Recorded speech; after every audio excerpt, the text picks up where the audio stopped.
Sound check 1 2 3. Sound check 1 2 3.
Good morning. Welcome to Planning Committee. We are July the 8th, and we do have quorum present.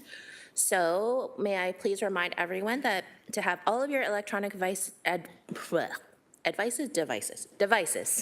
to be switched to a non-audible function during committee meetings. In the room today, I have Councillor McMeekin, Alex Wilson, Craig Kassar, Councillor Kretsch, Councillor Maureen Wilson. Online is Councillor Jeff Beattie, Esther Pauls, and Councillor Matt Francis. And welcome Councillor Clark to join us. So we have no ceremonial activities.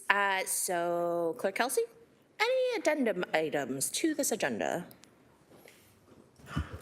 Yes, Chair Wang, under delegations for 6.1, delegations respecting the designation of 84 York Boulevard. We have added written submissions B3. We have added 6.2, Gabby Kalapis from Hamilton Climate Change Advisory Committee respecting City of Hamilton's response to Bill 17 and Bill 30, which is item 9.3 on today's agenda. We have an added written submission from Anthony Salemi, 6.3 from West End Home Builders Association respecting inclusionary zoning, item 9.6. And added 6.4 is a written submission from Anthony Salemi with the West End Home Builders Association respecting Hamilton Scooby motion, item 10.1. Under items for information, 7.1, staff have advised that report PED 21097G respecting rental housing licensing pilot program is being deferred to a future meeting. And under public hearings, 8.1, applications for official plan and zoning bylaw amendments for 1809 to 1843 Rhymal Road East. There's an added written submission, number 5. Thank you. Are there any other amendments to this agenda as presented? Seeing none, may I please have a mover and a seconder that the agenda be approved as presented, please? Councillor Kretsch and Councillor Kassar. This is an e-scribe vote, so may I have your vote electronically, please? And welcome to Councillor Taddison.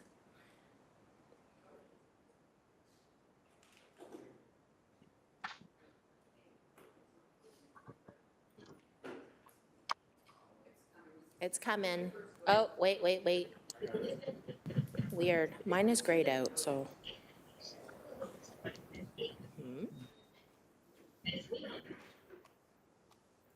Mine is grayed out, so I don't know why mine is grayed out. Yes.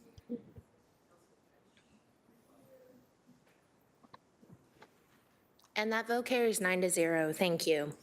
We are moving on to declarations of interest. Members of committee, are there any declarations of interest? I actually do have one. I will have to declare an interest on 8.2, which is the 64 Hat Street. It's a non-disqualifying interest because at the time when this first came out in 2023, my business partner was a part of the ownership team of 64 Hat, but since 2023 to today, it's got new owners. So I still thought to be very clear and transparent that I have a non-disqualifying interest to be consistent with my 2023 conflict of interest back then. So I hope that people understand that. Okay. All right, I've already submitted the paperwork moving forward as well. So we are going to move forward on the approval of minutes. So this is for June 10th, 2025, and then we also have a June 25th special meeting. May I please have a mover and a seconder to adopt the minutes of June 10th and June 25th meetings, please? Councillor Kassar and Councillor McMeekin, and this is a hand vote. May I have your hand vote, please? That carries, thank you. So we are moving on to delegations.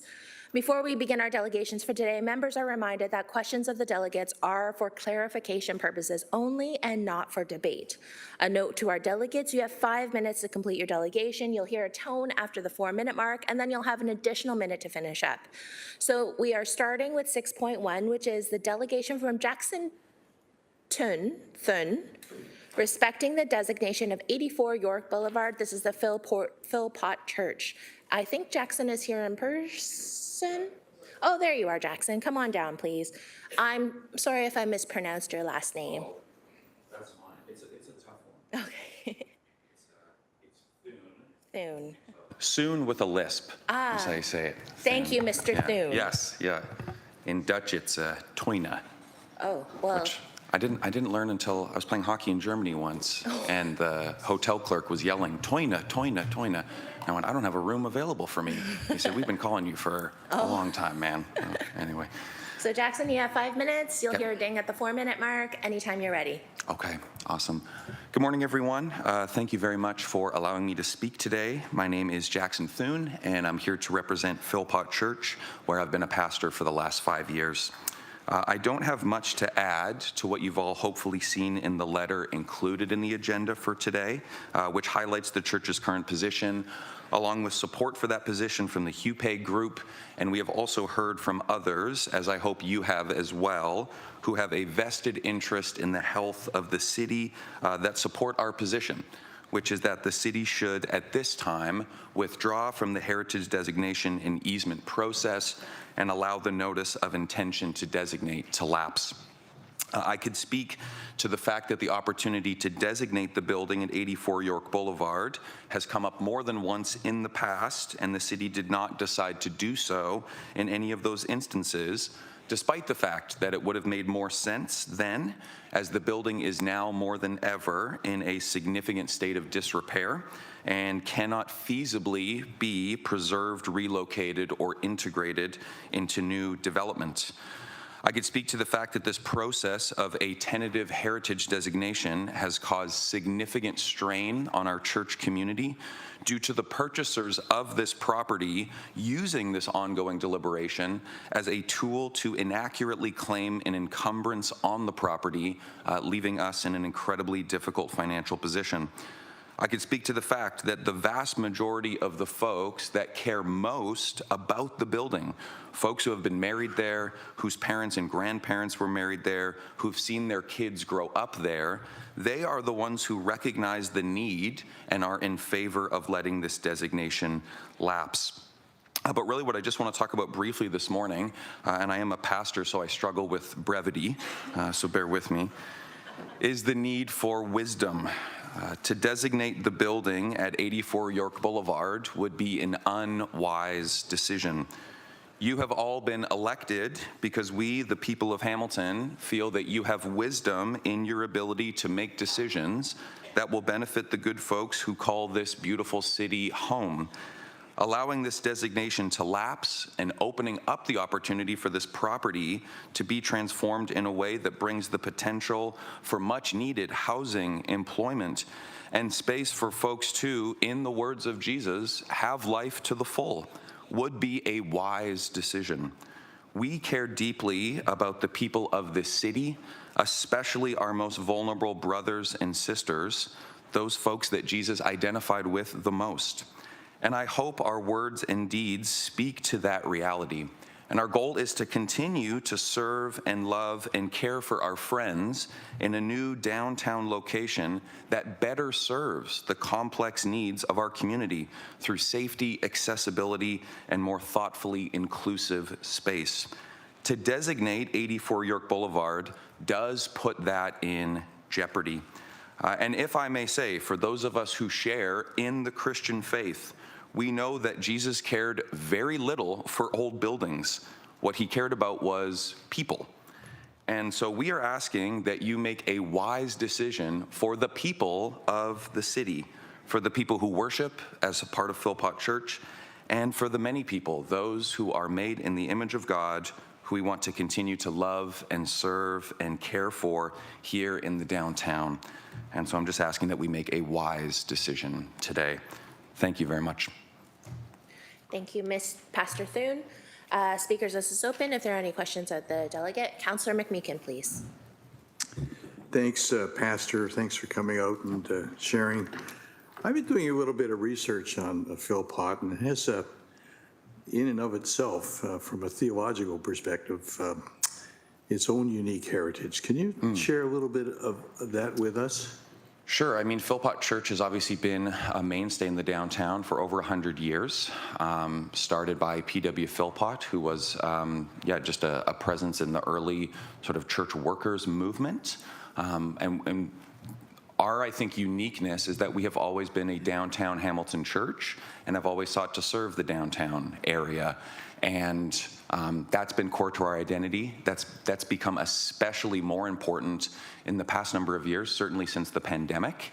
And one of the main reasons why we feel the need to move to a new location and to allow the property that we're at now to, like I said, have potential for, I think, better use is so that we can serve folks in the way that we've been trying to serve them for over 100 years, but in ways that, like I said, just meet the complex needs better.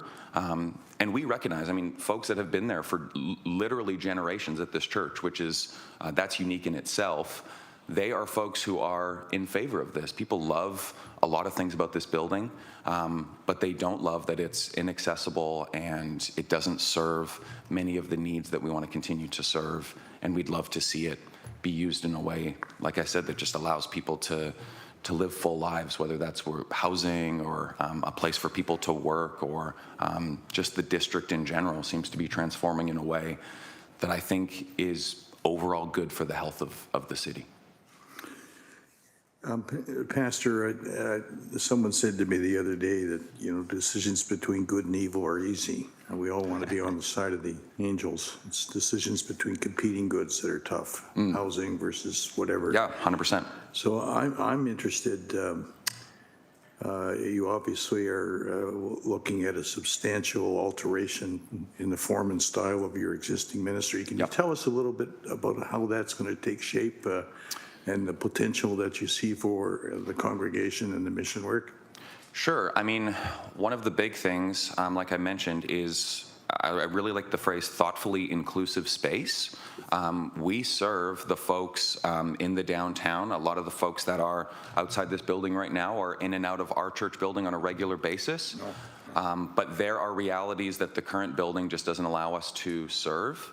So for instance, our offices are on a level that's inaccessible. And so if I want to provide some pastoral care to somebody who is in a wheelchair, is unable to handle stairs, that's a difficult reality at the moment.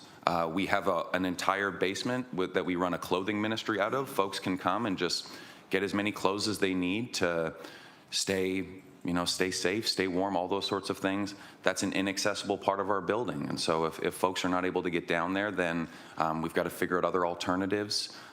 Even the use of the space, our sanctuary is beautiful. If you've been in the building before, it's a lovely place.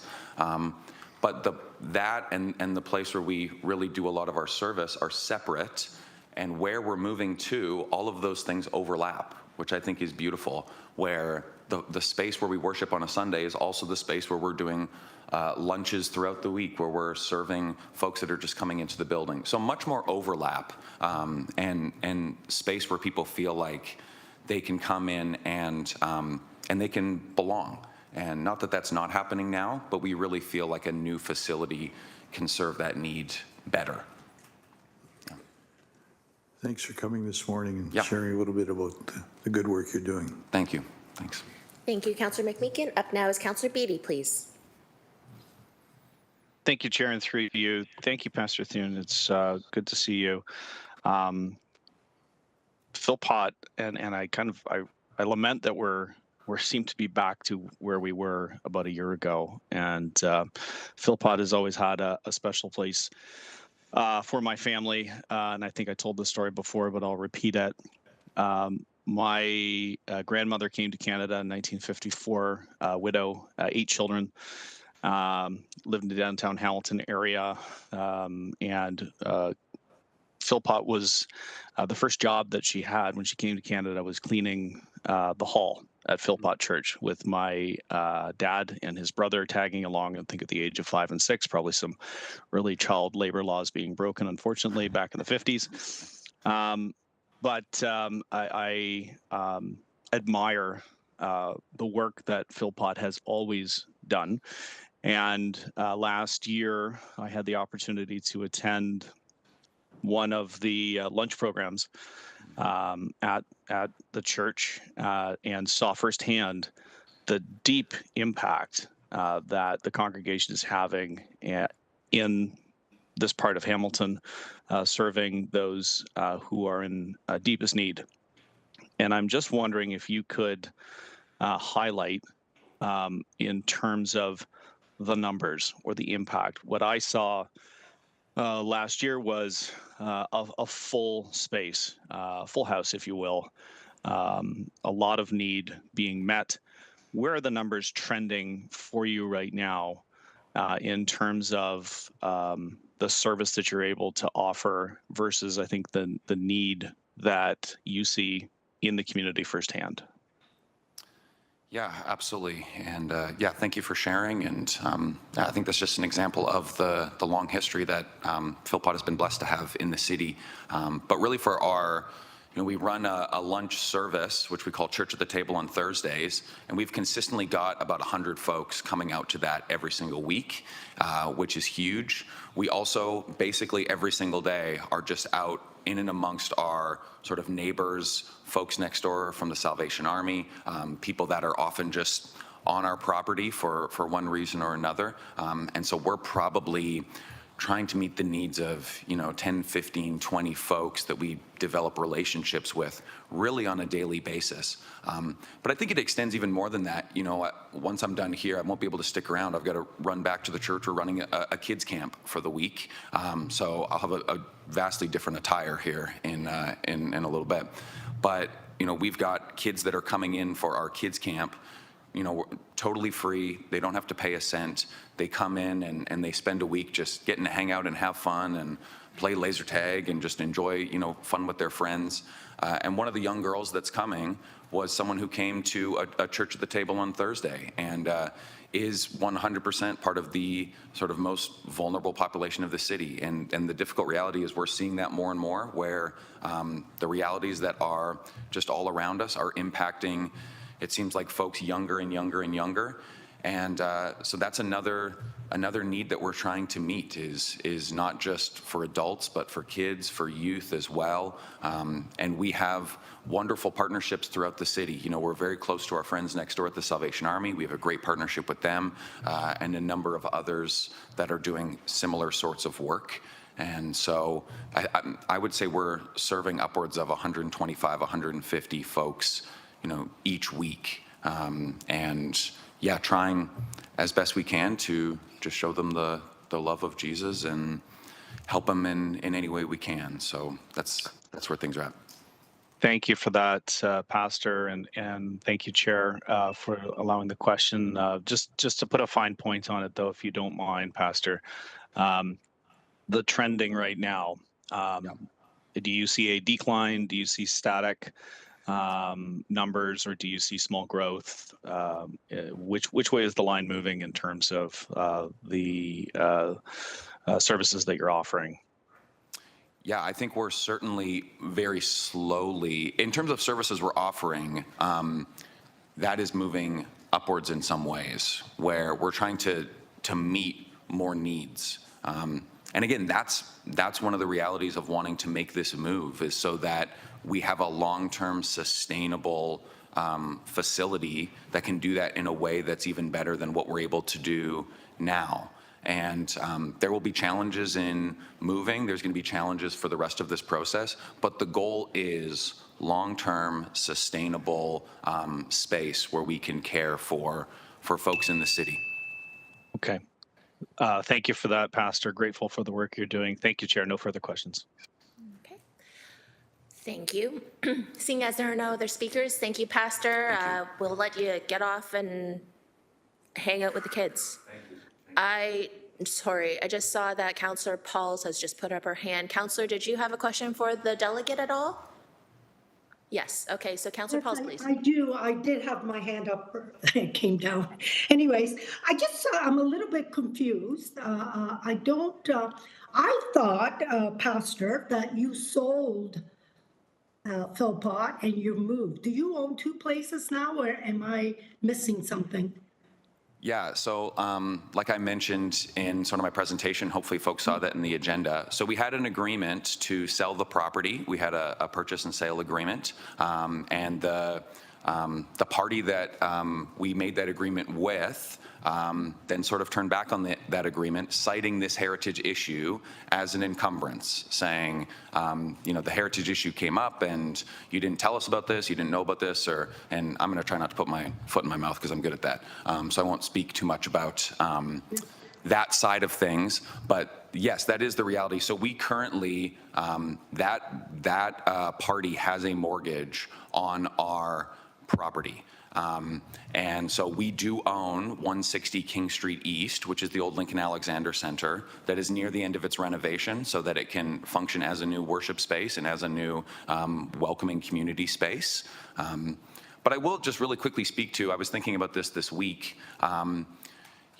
Like I mentioned, this building has been up for heritage in the past, and it did not pass as a heritage building.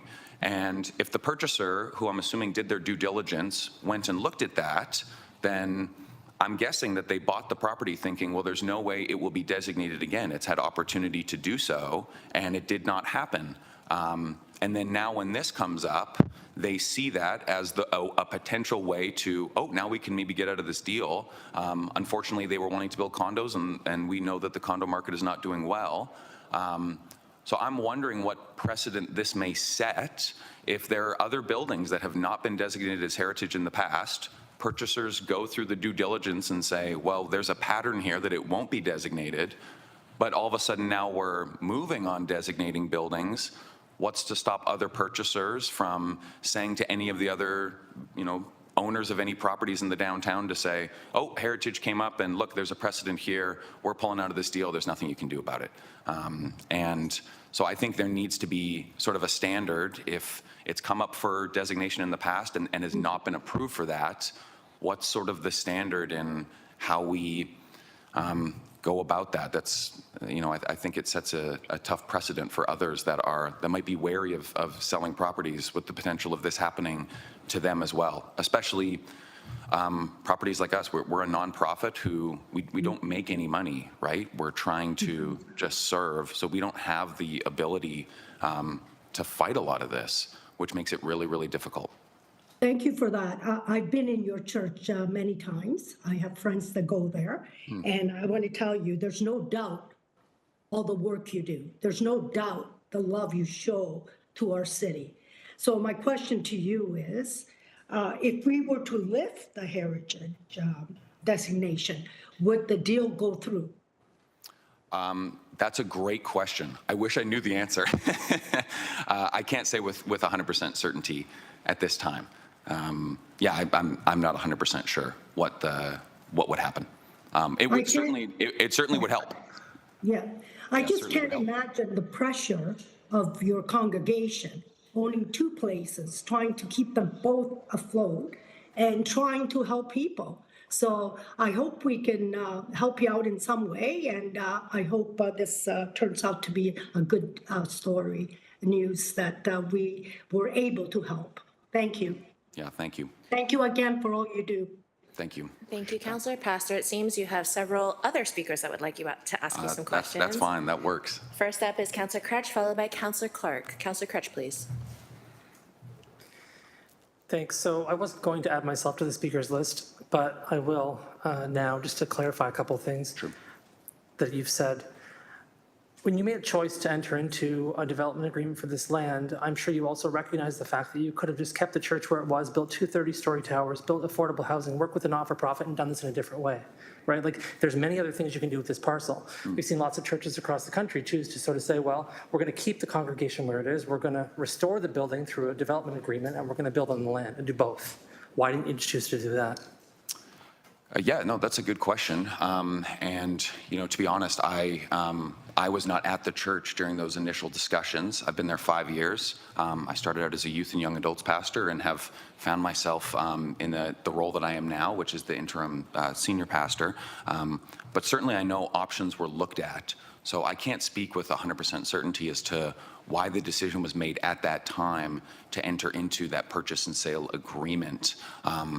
But I think a large part of it was assessments that we had received, which are part of the document that was included in the agenda, that essentially told us this building is not able to be preserved. This building is not able to be reintegrated into new development. So we did our due diligence to see if that was a reality, and the information that we received from highly reputable folks said this is not a possibility. And so receiving that information, obviously then, I think swayed some of the decision-making. Thanks. And when you say it's not a possibility, I think you mean it's financially impractical, but I don't think you mean it's impossible.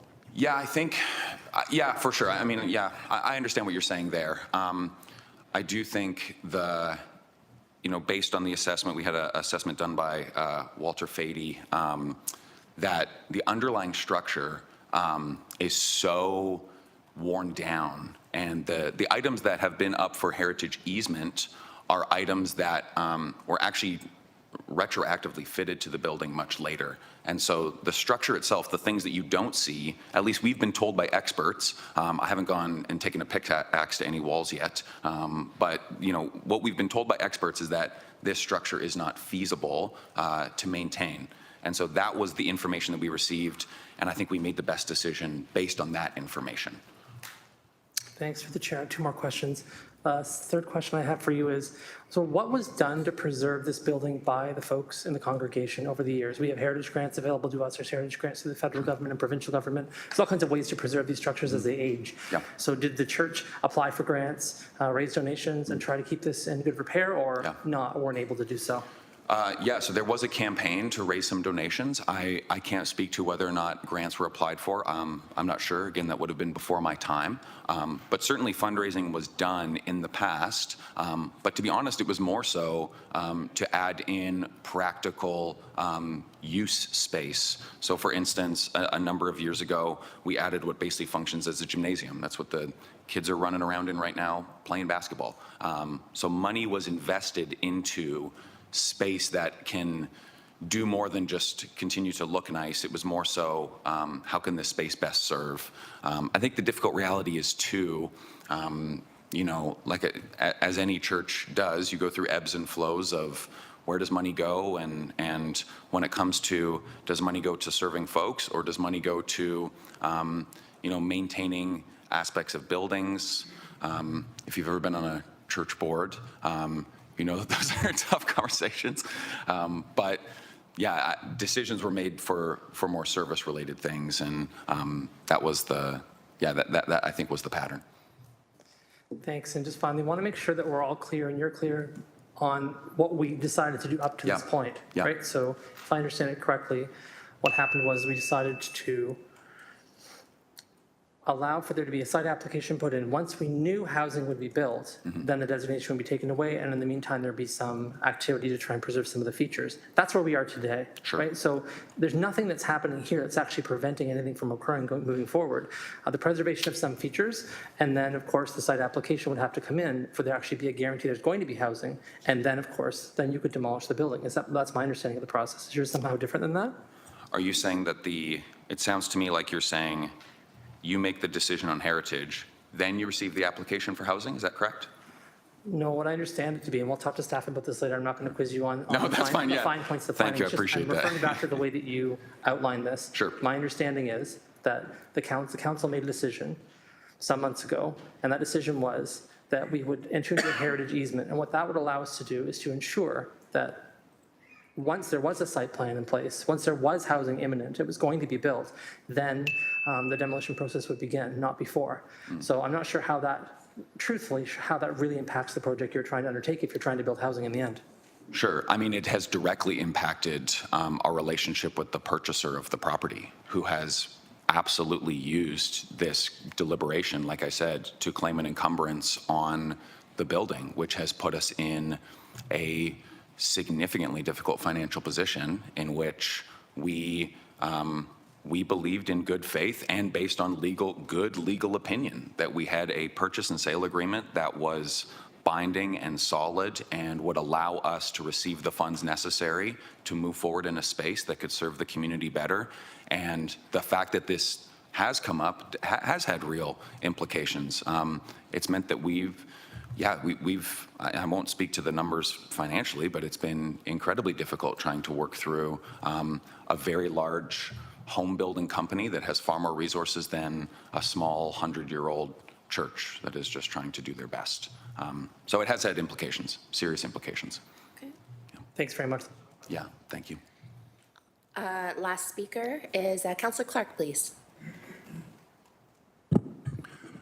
Thank you, Chair, and I don't sit on this committee, but I am confused by what I'm hearing, so I'm trying to understand it.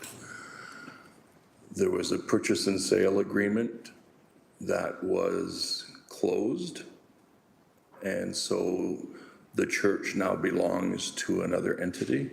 Is that an accurate statement? So the purchase and sale agreement,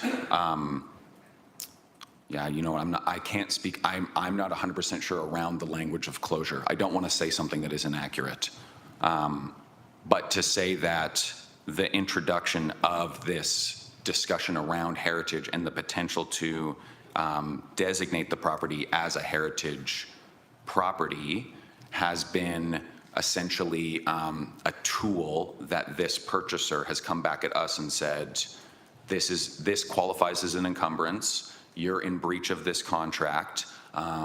You now have, voided the contract, and so we would like our money back, and we are wanting to walk away. So they're essentially using it as a bargaining tool with a much smaller, much weaker, much less resourced entity in order to get out of an agreement that should be a legally binding agreement by all opinions that we've gotten, including some of the, I would say, best lawyers in this city. So that's the situation. And Chair, earlier, the delegate indicated that there was a mortgage on the building. So who is the mortgage with? Have they financed it through a bank, or it's a mortgage agreement with the church? How did that mortgage agreement work? The purchaser, Yep, so they have a mortgage on the property at the moment. on the property. Correct, yes. So it has been sold, Correct. closed. I don't know if I could say that it is closed. I would have to double check. Okay. I'm not, yeah.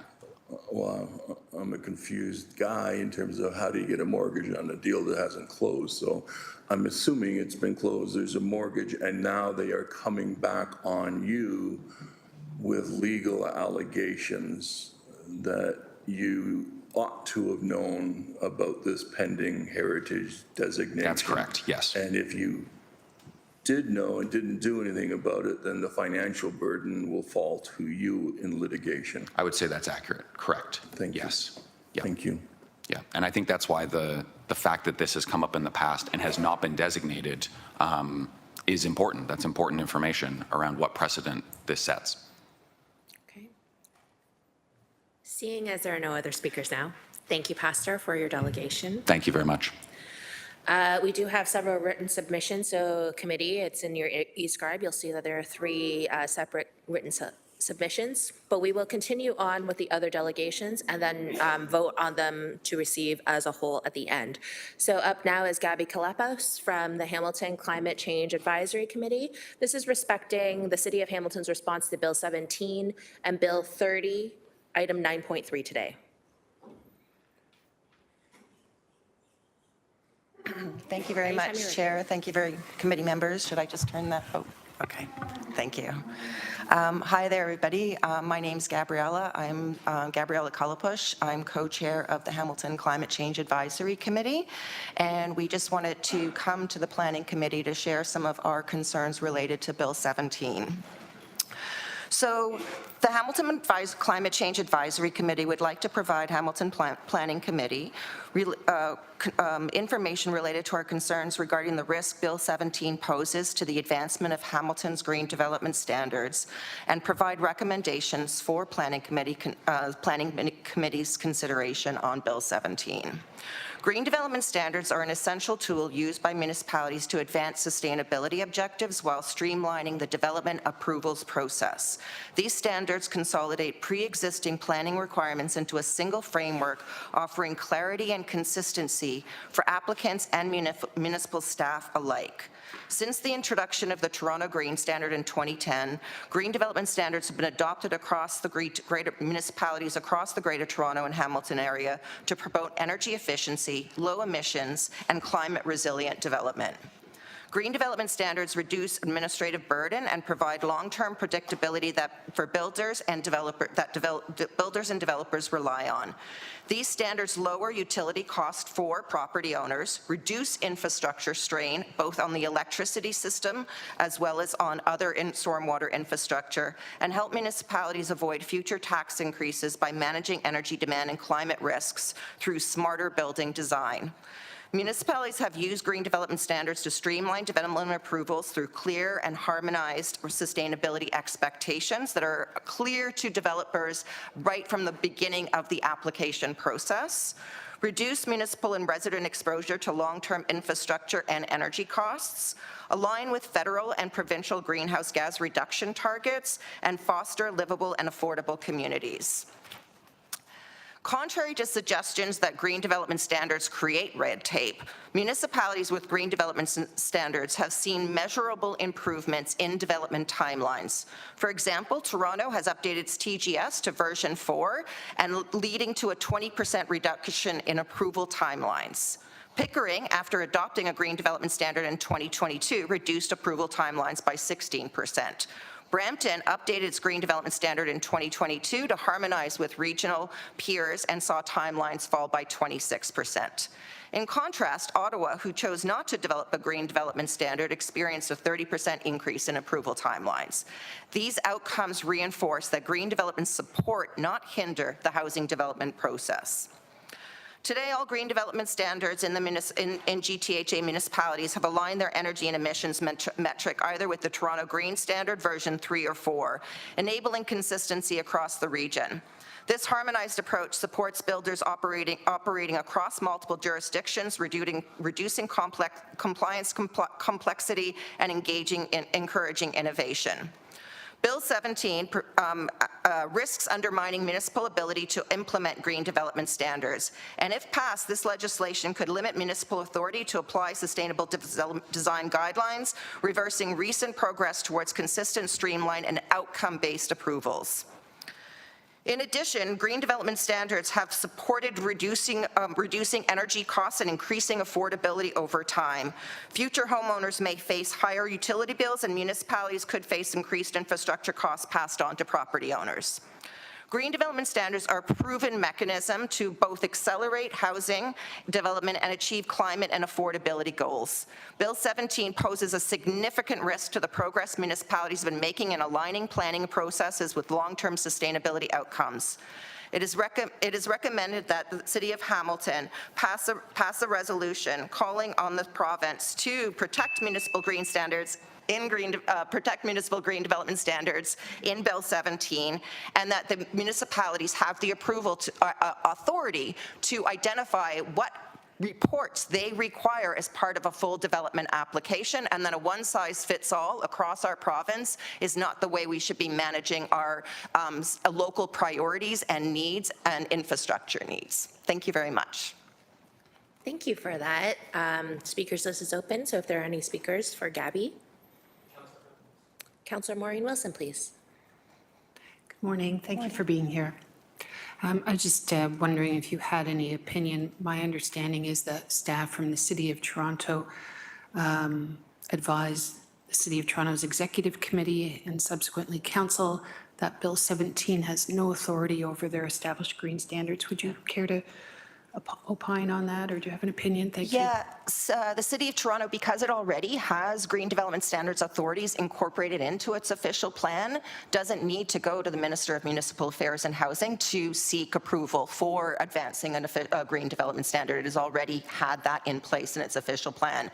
Bill 17 from the ERO posting does seem to indicate that municipalities that have not yet incorporated green development standard authorities into their official plan will need to go to the Minister of Municipal Affairs and Housing to seek permission to advance a green development standard. I believe Hamilton is going to have to probably go to the Minister of Municipal Affairs and Housing and seeking permission to implement the green development standard.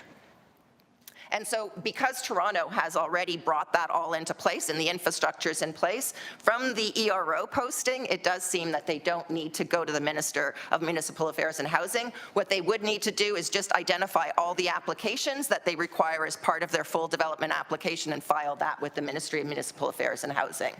Again, we don't exactly know how Bill 17 will be implemented in terms of its legislation, so that is something, and at present, Toronto has reviewed Bill 17 and the information they have on it and has made the decision that it's going to carry on with its green development standard and that Bill 17 doesn't undermine its ability.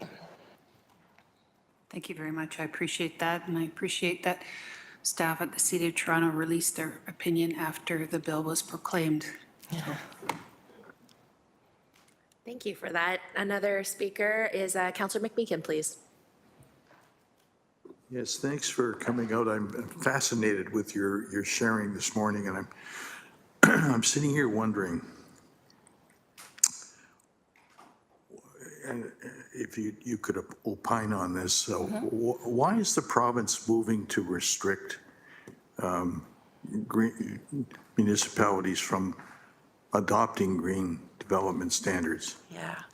I mean, we're going to speculate here, but we're going to speculate based on. I'm speculating, so you're certainly allowed to do the same. I mean, I do believe it's because they're very concerned about anything slowing down the housing market. And there's a lot of complications in the housing market, of which green development standards are being, in my opinion, the scapegoat thrown under the bus. That is not going to solve the challenges we're facing in the housing market. There's interest rate concerns, there's supply chain concerns, there's labor concerns. Green development standards are being used, in my opinion, as a scapegoat, as the blame for why housing starts aren't to where they hope, the province hopes they would be. And you know, in some ways being thrown under the bus. It's interesting to me that a lot of the developers advancing energy efficient and low carbon buildings at the time of construction, which we all know is the cheapest, most cost-effective time to advance these things, are doing it for the buildings that they're owning and occupying over time. So that really goes to show to me that developers are recognizing the value proposition associated with increased energy efficiency and low carbon and electrification of their buildings. But they're doing it for the buildings that they're owning and occupying over time. Green development standards help to build that consideration of longer term energy and infrastructure costs into all developments. And so that way, in some ways, that green development standards is helping to ensure that all of those consideration on operational savings and infrastructure savings are considered for all developments, not just the ones that developers are owning and occupying over time. And in that way, it helps all Ontarians. I keep thinking about the $1.2 billion that we're investing in demand-side management for efficiency for existing buildings. And I'm not saying I'm against that. I'm all for that $1.2 billion on efficiency. In fact, I think we need more. But to me, it's kind of very confusing for why we would be investing that much in retrofits and efficiency for existing buildings and missing out on one of the most cost-effective times to advance this efficiency opportunity, which is at the time of construction. And we know that it makes financial sense to do that over the long term. And I do believe that green development standards are being used as a scapegoat on housing challenges. Thanks. I'm relieved to learn that I'm not the only one who's confused. Thanks very much. Thank you. Thank you. Seeing as there are no other speakers, thank you, Gabby, for your delegation today. Thank you, Chair. Thank you, Committee. I really appreciate your time. Thank you. Thanks. And on to 6.3, which is a written submission from Anthony Salemi from the West End Home Builders respecting inclusionary zoning item. Since it's written, I'll ask committee to go and take a look at it. 6.4 is also a written submission from Anthony Salemi from the West End Home Builders respecting the Hamilton Scooby motion. This is item 10.1. Since we have no other delegates, I will ask for a mover and a seconder to receive this delegation and written submissions, please. Councillor Alex Wilson and Councillor Kassar. This is a hand vote. May I have your hand vote, please? And that carries. Thank you. We are now moving on to 7, which is items for information. If you recall, 7.1 is PED 21097G, which is the rental housing licensing pilot program, has been deferred. We are now moving on to 7.2, which is PED 25175. This is the Committee of Adjustment Initiatives.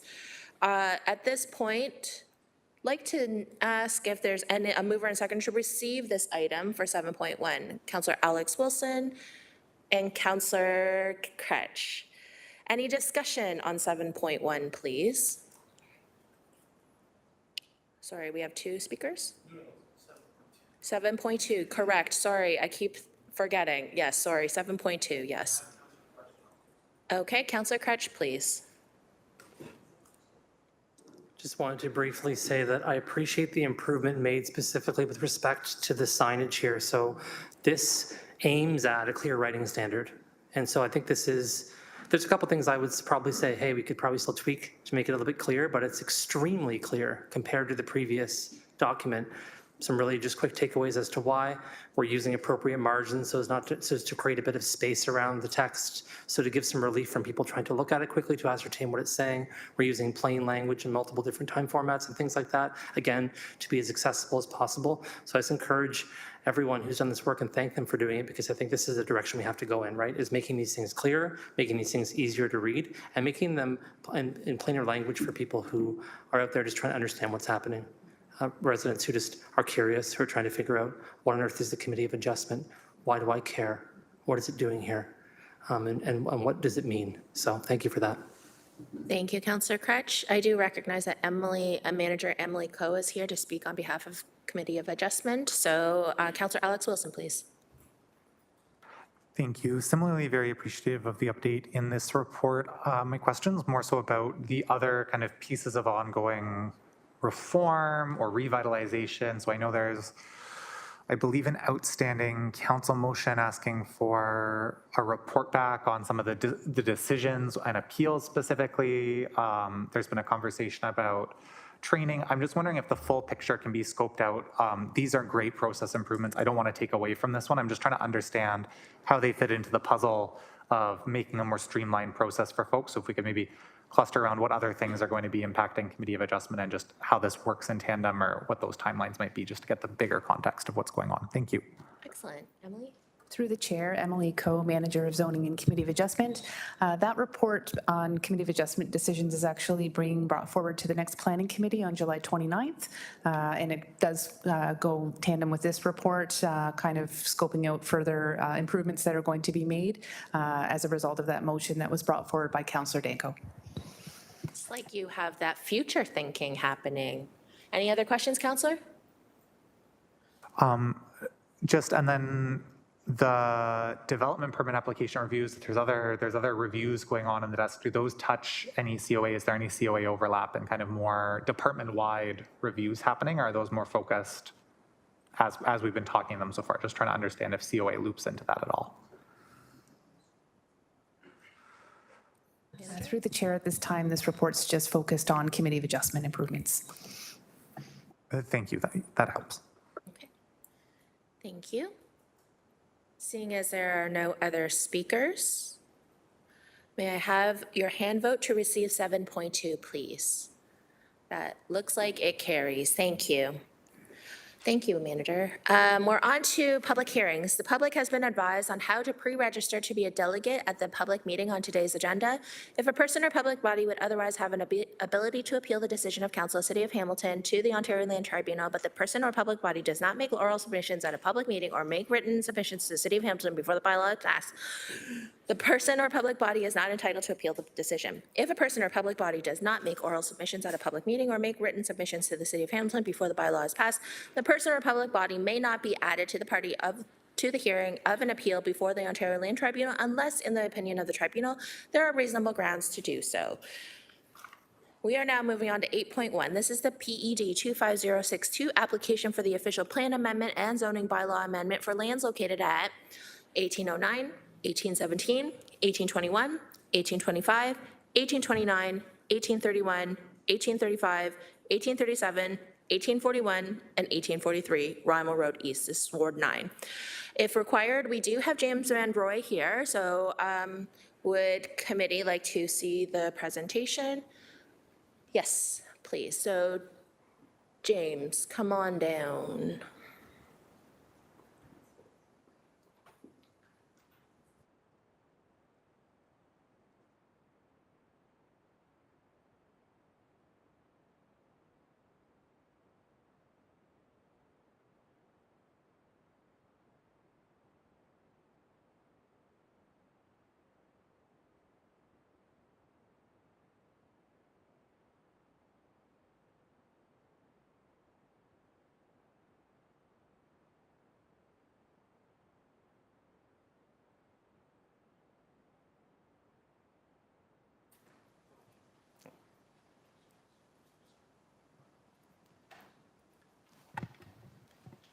Good morning, Chair, members of the public, and committee. My name is James Van Roy, and I am a senior planner with our Development Planning Division East team, Wards 9, 10, 11. And I'll be discussing the official plan amendment and zoning bylaw amendment applications for lands located at 1809 to 1843 Rhymal Road East.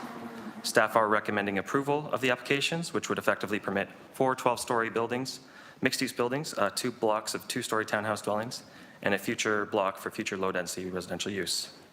The applications propose a total of 812 units, along with ground floor commercial area of approximately 2,650 square meters, 1 level of underground parking with 575 parking spaces, and 113 surface parking spaces for a total of 688 parking spaces, and 414 long-term bicycle parking spaces and 43 short-term bicycle parking spaces. So here we have our site. It's irregular in shape and a total of 2.39 hectares. And in this image, we can see we have residential uses to the north. To the south, we have a small commercial plaza, as well as Bishop Ryan Catholic High School. And east and west of the subject lands, we have single detached dwellings that are occupying commercially designated and zoned properties. And here we have the location map of the subject lands. I'll first discuss the official plan amendment. The purpose of the official plan amendment is to add a new site-specific policy area to permit multiple dwellings with a maximum height of 12 stories, whereas 4 stories is required adjacent to low-density residential designations. The official plan amendment also requests to change a portion of the lands, and I'm just going to quickly laser point over that portion. A portion of the lands will be redesignated from mixed-use medium density to neighborhoods, and also within the Trinity West Secondary Plan, same portion of lands will be redesignated from mixed-use medium density to low-density residential too. And here we have our concept plan for the subject lands. So those L-shaped buildings along the front of Rhymal, those are their 12-story mixed-use buildings. At the rear of the lands, we have 2-story townhouse dwellings, and then at the portion that's being redesignated for low-density residential uses, we have lands that are planned to be severed. Here we have our underground parking plan. Again, this is 575 parking spaces, and the surface parking is 113 surface parking spaces. And here we have our elevation drawings. So this is as if you're looking at the lands from Rhymal Road East, the bottom portion, and then the top portion is as if you're looking at the rear of those buildings, A and B. And here we have a view of the side profiles of the buildings. So again, that's the step backs. If I'm trying to orient everyone here, it's the step backs at the rear of the building, and the flat face would be fronting Rhymal. And here we have buildings C and D. And again, the side profiles of buildings C and D, they're a bit more narrow than buildings A and B. And here we have side profiles of our 2-story block townhouse dwellings. Moving to our photo tour, here we have 1809 Rhymal Road East. This is the western end of the subject lands. Here we are looking west on Rhymal Road East. And this is looking the other direction. The photos move in this general direction, moving here on in. Here we have 1825 Rhymal Road East. This forms part of the subject site. Moving further east, we have 1835 Rhymal Road East, and you can see the public notice sign posted on the subject lands. And here we are at the eastern extent of the subject lands. This is looking at 1841 and 1843 Rhymal Road East. And these are images of the lands on the south side of Rhymal Road East. So this is the commercial plaza. And of course, we have Bishop Ryan Catholic High School. And this is a view of the intersection of Rhymal Road East and Columbus Gate looking north. Here we are at Columbus Gate looking west. And here we are at the rear of 1841 and 1843 Rhymal Road East. This is the portion of land that's becoming R1A zone, it's low density residential. And here's an example of the existing townhouses that line Columbus Gate.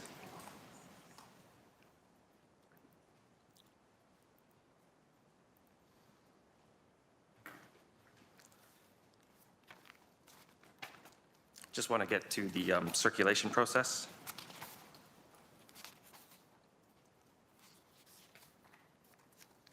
So as part of this planning process, this application was circulated to 203 property owners within 120 meters of the subject lands.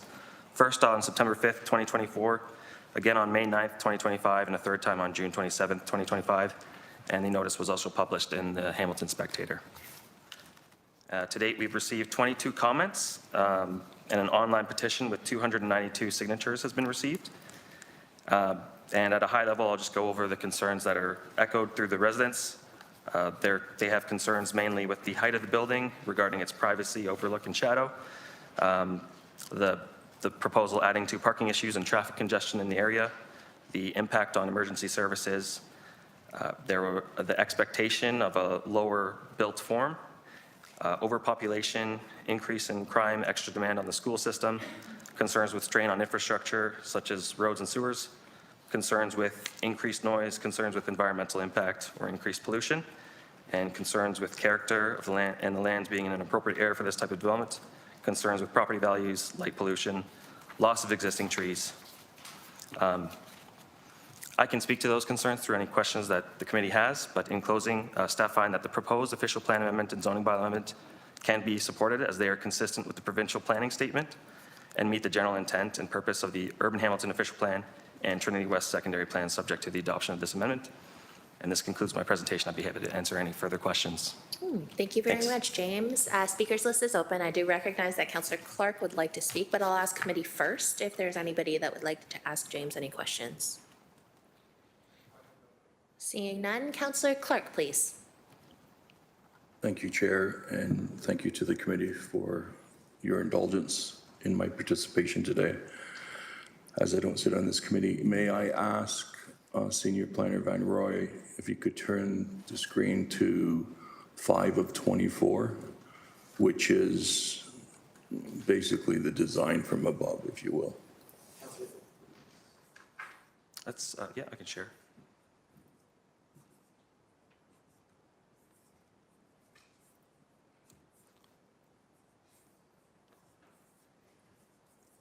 That's it. Sorry, let me try to.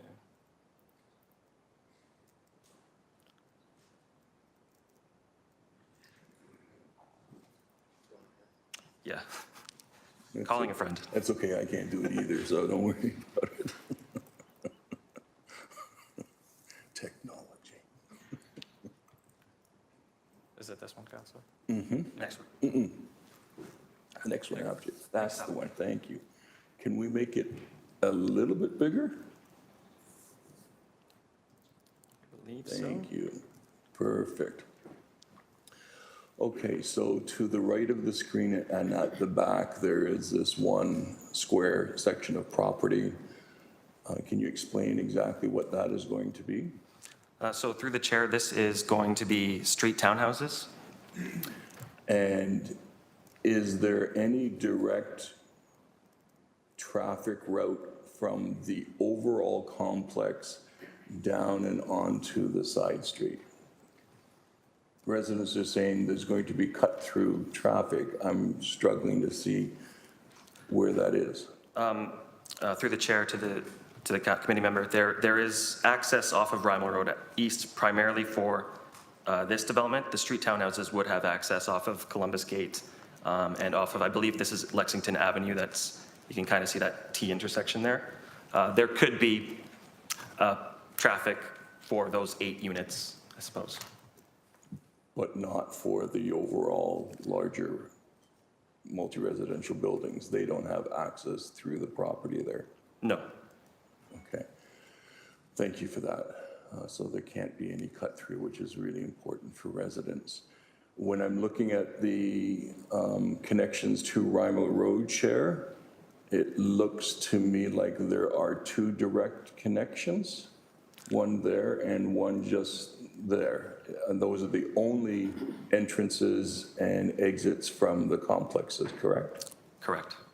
And the furthest one over, how close is it to the intersection? If I vaguely recall the property, there's another big, large section of empty property by the intersection, and then this is further down, is that correct? That's correct. I don't recall the distance off the top of my head. But it didn't ring to being any, there's a lot of traffic on Rhymal, and that intersection is very busy. our traffic department didn't raise any concerns with the entrances, the egresses being where they are. Through the chair, that's correct. Thank you for that. The original, Chair, the original secondary plan, which was Trinity West, which the privilege of being on council for a while, you get to remember these things because you participated in them. What were the changes for this overall development from what the Trinity West secondary plan envisioned? I thought it was medium. So through the chair, the original Trinity West secondary plan does envision mixed-use medium density for this area. There is a specific restriction on the height being a maximum of 4 stories adjacent to low-density residential designations. The low-density residential designations, if I can just quickly use my laser pointer feature again. Please. The low-density residential designations that would be here, these lands that back on, or that are on Columbus Gate. So the maximum restriction for height would be 4 stories mixed use here. These lands are technically a medium density residential designation. So the lands that are immediately south could have gone up to, could be 6 to 12 stories without an amendment. But because of the adjacency to the low density lands over here, the increase in Okay. So overall, not really a change in designation in terms of land use. It's more so with respect to height. Thank you. And if I can speak to another issue, which was raised by residents, concern of lack of privacy. So if I'm looking at this on the far left side, it's actually townhouses that are going to be directly opposite the homes there, correct? Correct.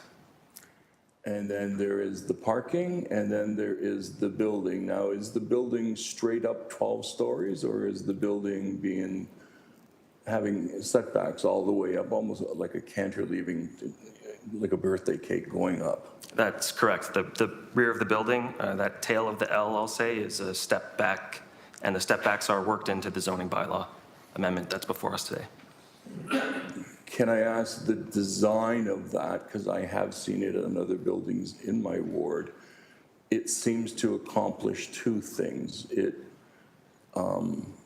mitigates the risk of sun shadow impacts, and it also mitigates the risk of privacy because the balconies are being set back. They're not leaning right over the property. Is that an accurate statement? Through the chair to the committee member, yes, that is an accurate statement. These, sorry, councillor, not the committee member. Yeah, these are within the angular plane, these buildings. There are minor encroachments for mechanical penthouses, which can hopefully be addressed at a site plan approval stage. They are within the angular plane, so that's just to prevent overlook, and that angular plane, as you had suggested, also achieves a sun shadow requirement, or helps achieve a sun shadow requirement. Basically, up to 6 hours would, these properties would have 6 hours of sunlight. Thank you. So if we can now move over to the right, we have existing single-family homes backing onto this property. And what are we doing about privacy fencing there? Is the developer, have they proposed landscaping and fencing to add to the privacy towards those backyards? Through the chair to the councillor, a landscape plan, a concept landscape plan was submitted, and it did suggest of deciduous plantings. I can't recall if it was only for the western portion of the lands or if it includes both the western and eastern portions of the lands. We would require a landscape plan at the site plan approval stage. Yes. And yes, typical fencing. So fencing, site plan, all of those things we deal with through site plan. And while council does not have any authority directly on it, we've delegated that authority to the director, but the ward councillor is usually involved in the process, correct? That is correct. Thank you for that. The other issue that came up is light pollution and noise pollution. So can you address how the proponent is mitigating the impact of lights on the parking lots there and on the building itself? Through the chair, also to be dealt with through the site plan approval stage, we do require a site lighting plan, and the lighting plan requirements that the city has right now do not provide, or you're not supposed to have any spillover light onto adjacent properties, and have to have appropriate lighting for areas where public are going to be going through. So there are retail areas here along the frontage of Rhymal Road East, and you would have to have appropriate lighting for people traveling from their vehicles to the buildings or walking through the site to some of the amenity areas. Thank you. Another question that came up is with regards to noise. Rhymal Road is a busy road. Upper Red Hill Valley Parkway is rather busy, lots of truck traffic. Did they do any sound assessment for the properties in behind as a result of these buildings?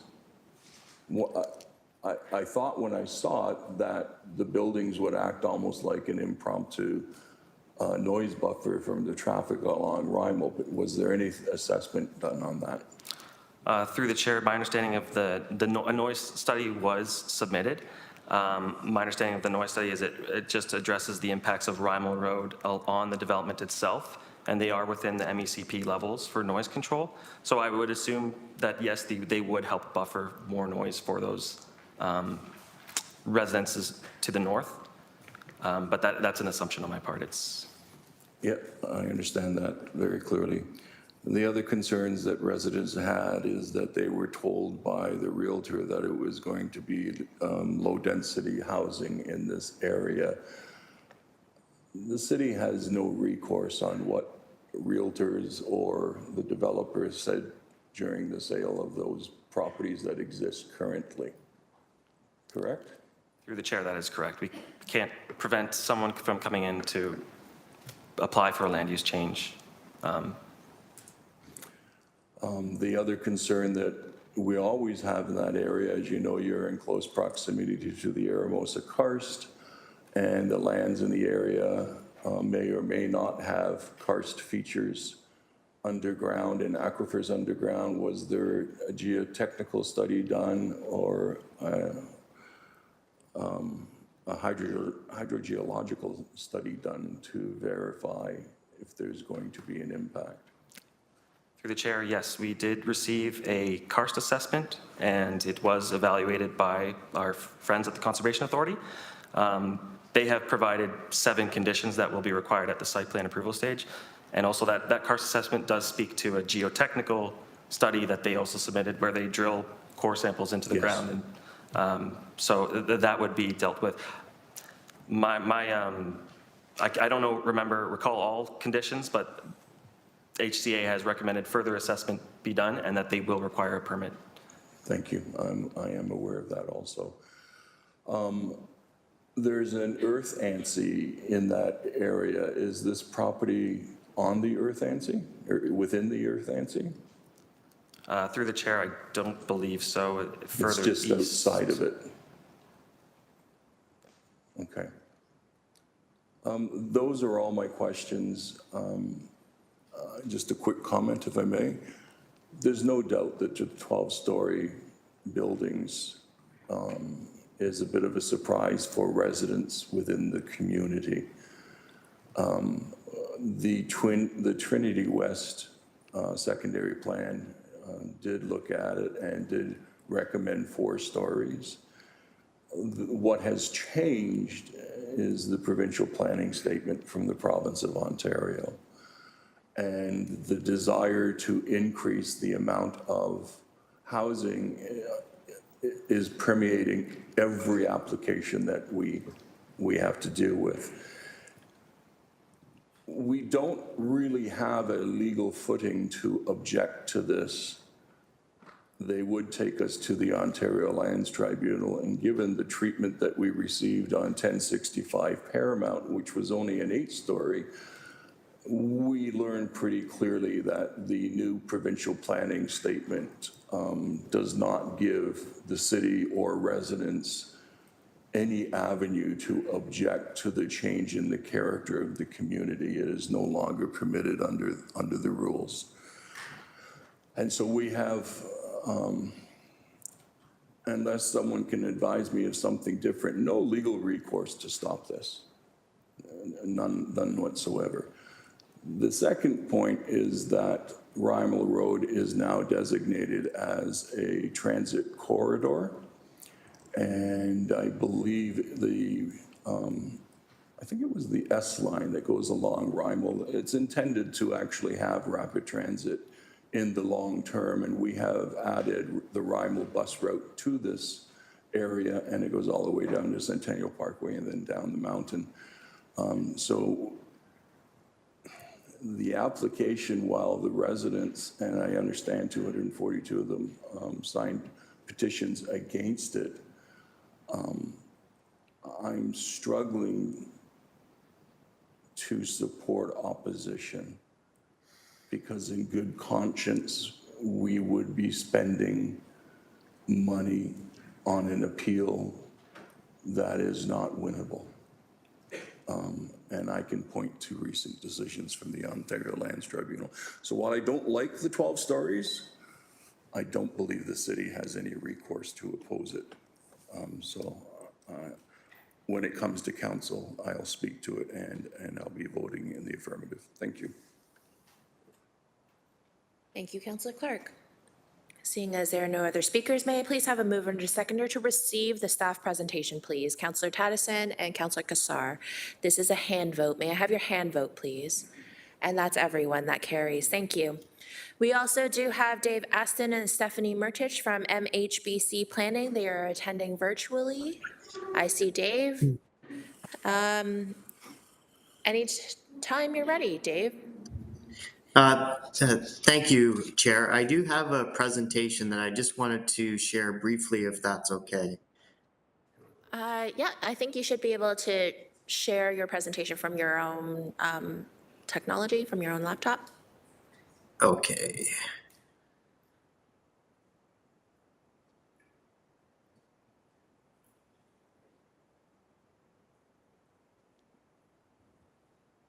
And is that visible to everyone? Yep, we can see it. Great. Well, thanks for the opportunity to be here this morning. We're here on behalf of Lausanne Homes. And first of all, just want to acknowledge Mr. Van Roy and his presentation and appreciate the work that we've been doing with him to get to this point. There's been a lot of positive discussion and working with not only planning staff, but other departments to move forward to the recommendation this morning. So we do appreciate that collaboration. I just want to maybe pick up on a couple points in consideration of the comments with regard to the building design. I just wanted to share this first page. It provides a little more, shows a little more on how the step backs will occur. Mr. Van Roy had more of a 2D version. This gives a bit of a rendering to the point of how the stepping back will occur. This is from the back of the townhouse units, which is to the right of the screen, the existing townhouse units. Across the page with Rhymal Road being to the front, you can see the playfield of the school just on the other side of Rhymal Road. So this gives you some idea of how the step backs will occur, which is assisting in kind of responding to the privacy, the sun shadow, and just the general design and orientation of the massing on the site. Just with regard to the site context, a lot of this was covered off. I do appreciate the comments by Councillor Clark, and I was going to point out a couple of them that Rhymal Road is identified as part of the blast network. There is existing transit. These lands having frontage onto Rhymal Road is a corridor as well.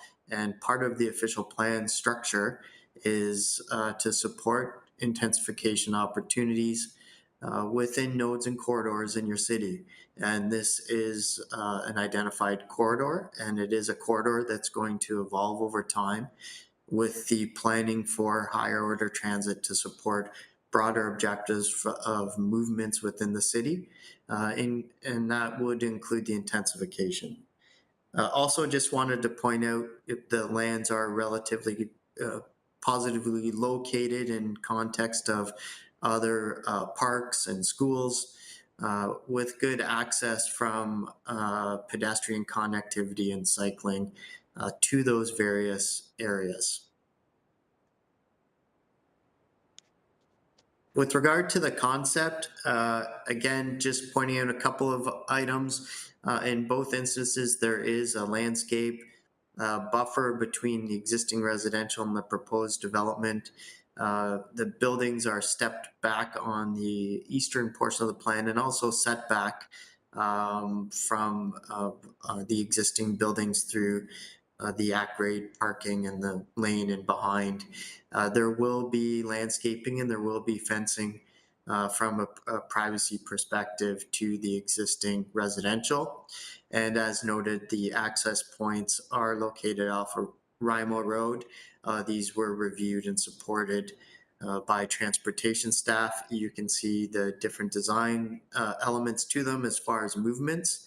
And the consideration of two-way movements and consideration of how they will function as they connect to Rhymal Road and provide opportunities for movement in and out of the site to Rhymal Road. This is just a landscape concept. It really just shows the west side, the idea of the townhouses backing onto the townhouses. I unfortunately don't have it on the east side in this image, but what I can say is there will be, you can see a hint of the green area extending to the east. There will be landscaping in that location and fencing as well. The applications were covered by Mr. Van Roy. I just wanted to also confirm his opinion with regard to the height increase and where that is specifically. I mean, it's across the site, but in theory, the 12-story height could have been considered without amendment adjacent to what I would identify in the top image with the brown hatch area, and the height increase then really is relating to the portion adjacent to the low density residential. And based on the supporting studies and documents submitted, it's our opinion, which confirmed by staff and their recommendation from various departments, that it's appropriate for the location and the context and the planning associated with the design lends itself to the proposal on the subject lands. So this is a list of studies submitted. Some of these were referenced in response to Councillor Clark's questions, but a full suite of studies associated with these applications, and further to Mr. Van Roy's comments, any future development would be subject to site plan approval, where some of these studies may even be updated in greater detail. And then the requirements of the city site plan review will be implemented and consider such matters and implement the details of lighting plan, landscaping plan. The building elevations will be in keeping with what's being proposed. So all of that would be implemented in future detail.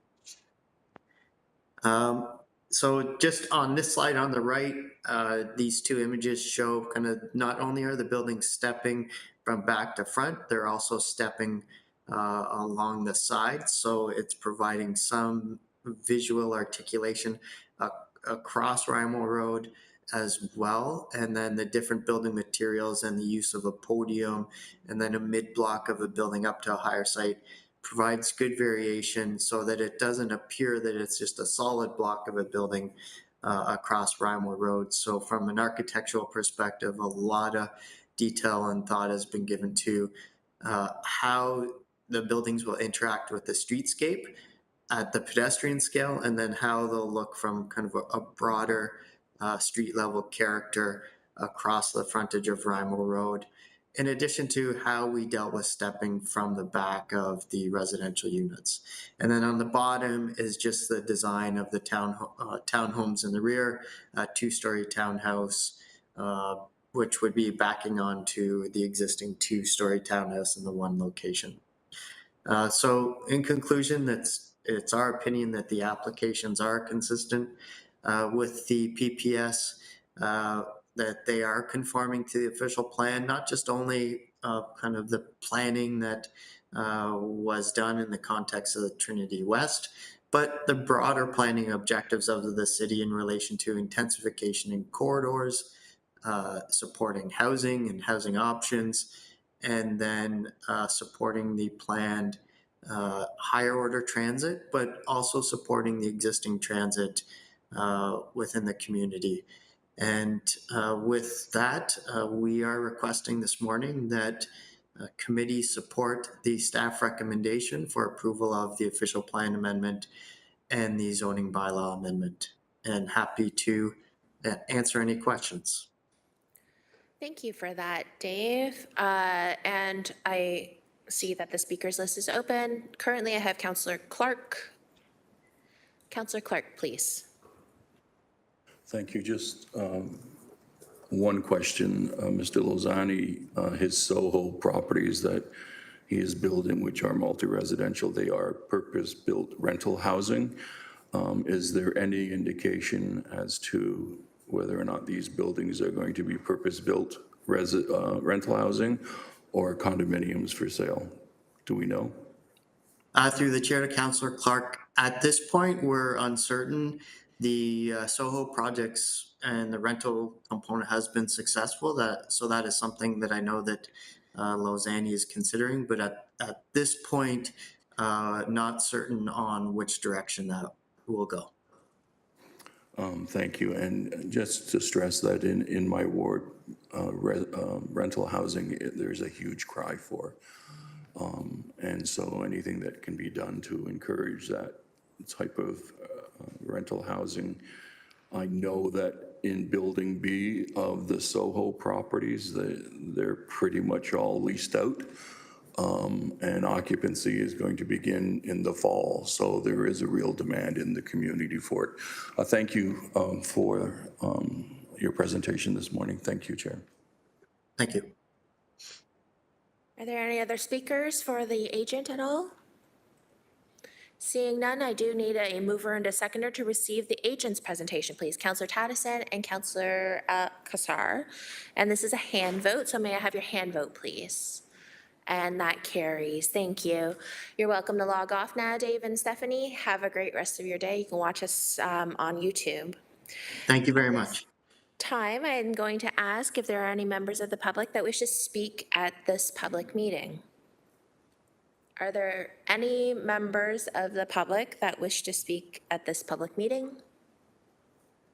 And for a third time, are there any members of the public that wish to speak at this public meeting? Seeing none, may I have a mover and a seconder that one, that the public submissions were received and considered by committee, and two, that the public meeting be closed. Councillor Taddison and Councillor Kassar. I need this as an e-scribe vote, please.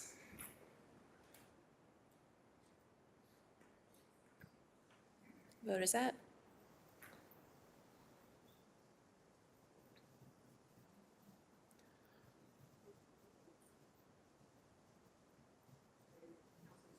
Councillor Beatty? Okay. That vote carries 10-0. Thank you. Now may I have a mover and a seconder to approve the report recommendations, please? Councillor Taddison and Councillor Kassar. Any questions, comments, concerns before we go to the vote? Councillor Kassar, please. Yeah, thanks, Chair. Just a real brief comment. Thanks to Councillor Clark for asking so many questions and walking through the residents' concerns and getting understanding of that. I'm going to support the proposal. We just, as a council, approved a firm urban boundary. This is the exact kind of development that we need. It's on a transit corridor. There's a lot of good things here. If I have one criticism, it's that the courtyard shape that's kind of made by the buildings is surface parking and not amenity space for residents, but otherwise a great development, and I'll support it. Thank you. This is a development for 812 units, so it's a significant amount of opportunity here. So thank you again. Now, seeing as we have no other speakers on this, may I have your vote electronically, please? Vote is up.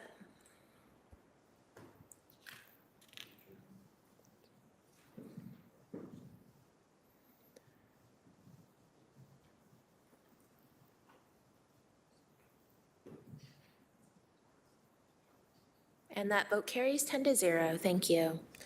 We are now moving on to 8.2. This is PED 23164, application for a zoning bylaw amendment for lands located at 64 Hat Street, Dundas, in Ward 13. So if required, we do have Shrival Gadger, our staff lead, on here, and I think they're attending virtually. So would committee like to see this presentation?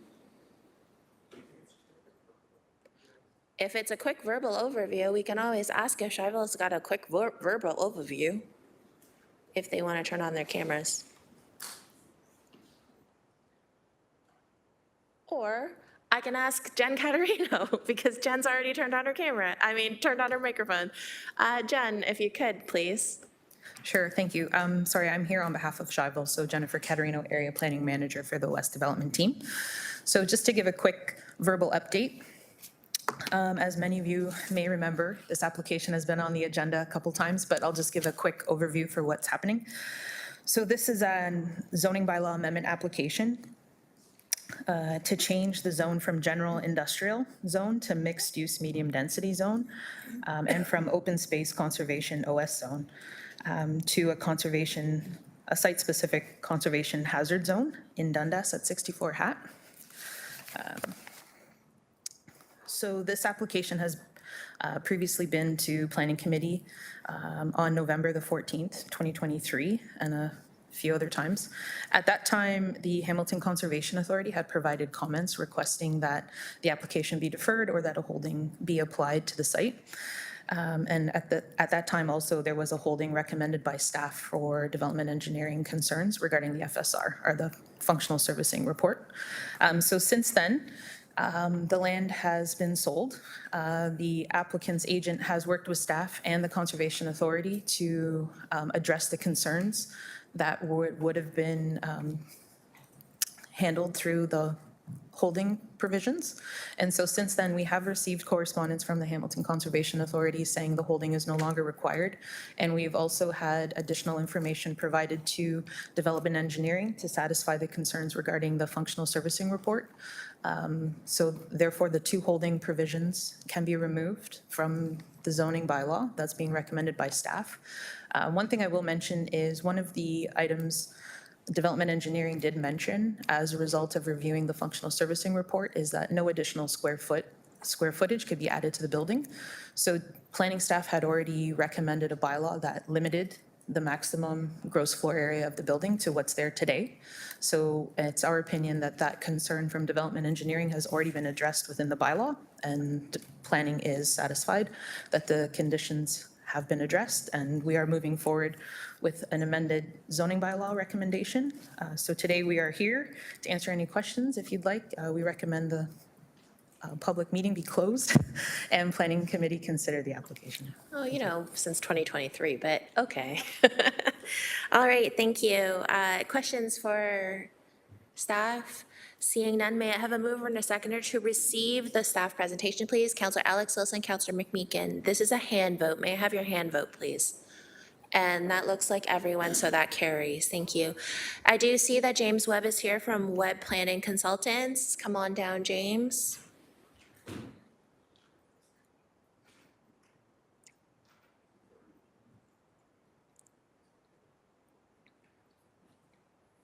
Anytime you're ready.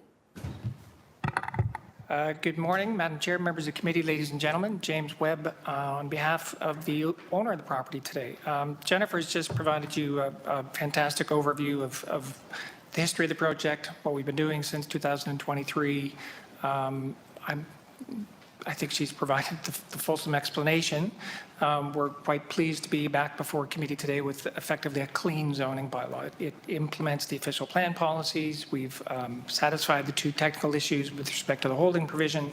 So with the zoning bylaw taking effect, after council and appeal period, the owner will then be able to begin tenanting the building and really bringing it back to life. We've been working closely with the councillor as well to make sure that what we're doing represents the community interest. There are subsequent plans by the owner to try and enliven this building. It's got a very prominent street corner on Hat Street. They want to try to do some further improvements to the property that will allow for some better public-private interaction on the site, and we're going to do that through a site plan process, and look forward to initiating that as well. And again, just to stress, there are no plans for any expansions to the building proper. These are really just sort of exterior, almost amenity type improvements that we're looking to undertake. So with that, I'll extend my appreciation to staff for accommodating us through this period of bringing this matter back before you today. And I'd be pleased to assist committee if there are any further questions. Excellent, thank you. And you are in support of the staff report? Yes, we are. Okay, excellent. Any questions for James at all? Councillor Alex Wilson, please. Hi, James. Thanks so much for being here and for, between owners, stewarding the project on your side as well. I think I just have 2 or 3 questions on some of the pieces that you touched on. There's not wrong answers. It's just trying to get what is available here.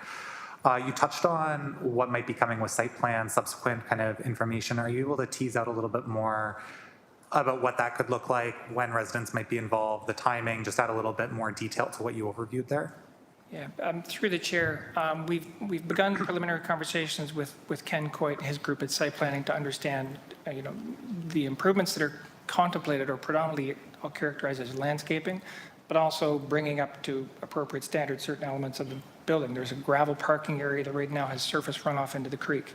We're looking at putting in place appropriate stormwater management, which means catch basins and then piping. So that's one of the layers. There's landscaping improvements, seating areas, plantings that we're contemplating at that intersection of Hat and McMurray.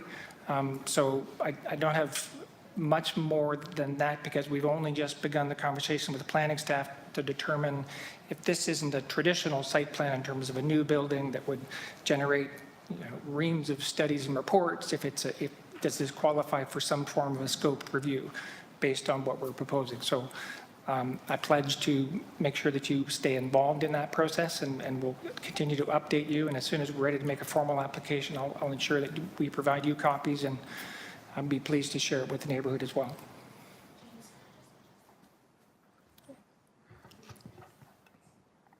Through you, Chair, really appreciate that commitment and understanding we're not quite at the site plan stage. Like, that's what it is. It's a commitment, but I think community, this is certainly a historic site in town. Really appreciate that the owners are trying to do adaptive reuse here, bring some life back into the building. And so hearing that commitment to the broader community as opposed to just kind of moving forward is appreciated.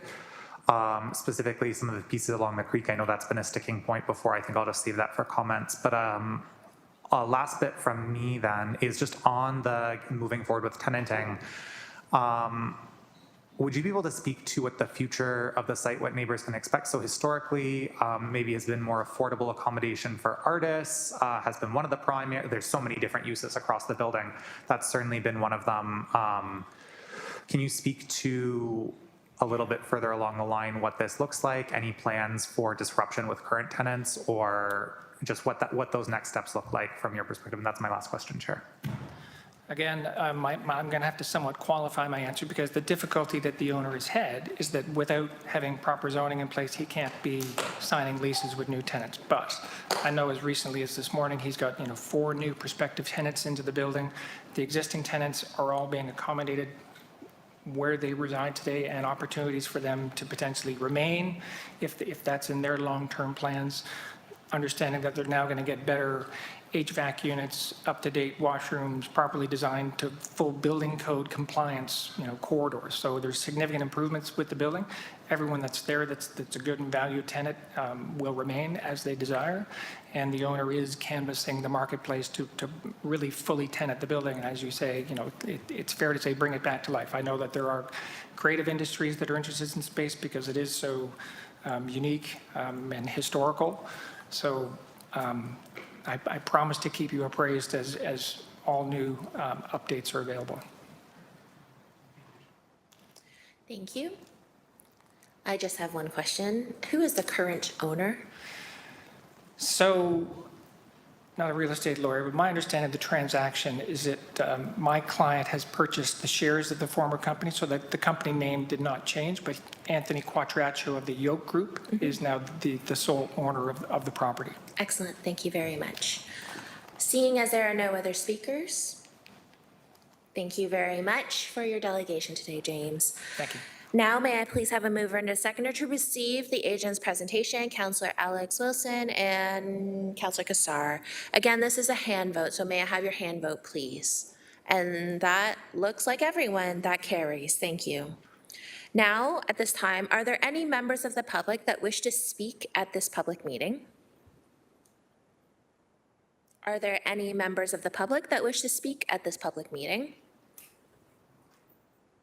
And for a third time, are there any members of this public that wish to speak at this public meeting? Seeing none, may I please have a mover and a seconder for one, that the public submissions were received and considered by committee, and two, that the public meeting is closed. Councillor Alex Wilson, Councillor McMeekin. This is an e-scribe vote, so may I have your vote electronically, please?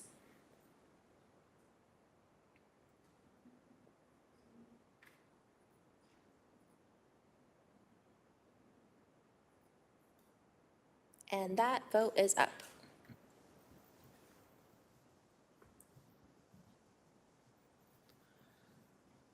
Vote carries 10-0. And may I now have a mover and a seconder to approve the report recommendations, please? Councillor Alex Wilson, Councillor, any comments, questions? Councillor Alex Wilson, please. Yeah, just a couple of quick comments from me. Overall, very supportive of this application. It's exactly what communities like Dundas, historic communities across our town need, is that kind of investment and revitalization. There's always also some growing pains when we're doing growth, and I don't want to say everything's always magic just because that investment's coming in. And so I think those conversations around enhancement with site planning, that's certainly an improvement coming to community. Excited to have more of that conversation there. I want to really thank staff, the applicant, for considering Spencer Creek as a feature as well. I'll share just personally, I would really like us to always see in that, I believe it's the official plan, we look at enhancing core natural areas when we do development alongside. There's also specific policies in the Dundas local plan about connectivity for the creek there. The current path exists on the other side. It was going to fight with parking. I think there's some difficulties where we just weren't able to maybe realize the potential, but there was also real trade-offs and concerns to both the applicant and the city there. So I acknowledge that and think still supportive of the application in front of us. Just a note from me, I do really think that recognizing the existing buildings as existing, allowing the site to move forward is a really great step. I wish we didn't have to recognize a gravel parking lot as an existing use at the same time, and we were able to draw those lines a little bit differently between a heritage building and that, but this building does need parking, and especially if it goes through the revitalization, it hopefully will. Certainly, I'm sure it will be used, and glad to hear we're talking about mitigation as well. The last piece I just want to say is, yeah, there's a lot of investment happening to this site, and that's going to, for some, be an opportunity, and for some, be a disruption. So to the current tenants there, they're kind of going, oh, our price point doesn't line up any further, those types of considerations, just acknowledging that that's part of what this transition will look like. And so there will be some folks in community who, you know, this decision marks the end of their lease, the end of that creative thing, and just want to thank them so much and wish them all of the luck with their next steps in finding those tenancies, and really speaks to the need we need for affordable artist space in the city. Appreciating, though, that this adaptive reuse is a strong application to bring life back into really a building that has been falling down and has not been well maintained over the history, in my opinion. And so excited that there's some new life coming forward with some community-minded aspects as well. Very supportive of the overall intention. There's a couple kind of finicky things I've talked about where it would be nice to maybe hit further. I just want to acknowledge that not everything's a rosy picture all the time, but I really, really do think that this is a strong contender for what adaptive reuse can and should look like across our city, and want to thank the applicants for that as well. Thank you. Thank you very much. Seeing as there are no other speakers, sorry, who? We just need to turn to Anita Fayback as there's just a slight update on the report recommendations. Okay, thank you. Through the chair to the councillor, Anita Feedback, Director of Development Planning. As Ms. Caterino noted, the attached bylaw has been updated to remove the holding provision. So correspondingly, recommendation B needs to be removed. This is the original report from 2023, so recommendation B should be removed, and then recommendation C would be renumbered to B, as the holding provision is no longer required. Thank you. So procedurally then, as that's been changed on the staff side, how do we make that work here? So we're just going to do a vote to amend by removing subsection B, and then a vote on the report recommendations as amended. Okay. All right, so do I need a mover and a seconder for that amendment? Councillor Alex Wilson, Councillor Kassar for the amendment, please. And I hope everybody understood what the course of action is here. Okay, so if we're all good with that, so let's move on to the vote for the amendment, please. And that vote is up.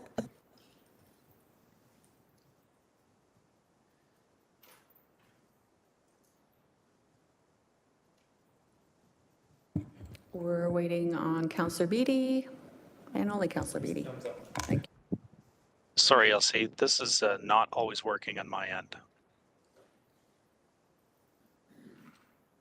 And that vote carries 10-0. Thank you. Now we are on to the report as amended. We already had a mover and a seconder on that particular report. So if there are no other questions or comments or concerns, let's move on to the electronic vote, please. And Councillor Beatty's a thumbs up. Vote is up.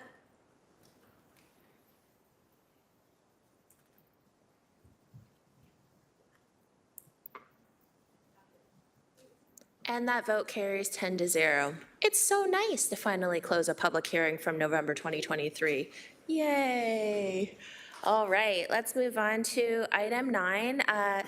Welcome to Councillor Jackson. He's already been here for a little bit, but I'm thankful that he's here for item 9.1. This is PED 25165, demolition permit for 1123, 1131, and 1135 of Stone Church Road East, Hamilton and Ward 6. At this time, may I please have a mover and a seconder to approve the recommendations in this report to authorize the issuance of a demolition permit. Councillor Taddison, Councillor Francis. Any discussion on item 9.1? I'll first look to committee to see if there's anybody from committee. Seeing none, Councillor Jackson. Good morning, Chair Huang. Thank you very much. And given that there's no hands up for discussion, I guess I should just make it real fast and quick because things look promising. I just want to say I'm extremely pleased and thankful to Chief Building Official Robert Lally for the affirmative recommendation recommending demolition for these 3 properties. I can tell you this is on Stone Church. As you enter off Upper Ottawa into Stone Church, you enter into one of the gateways to the Red Hill Business Park. On the other side of Upper Ottawa is thousands of homes in the Quindale and Templemead neighborhoods. So it's right on the bubble between residential and commercial.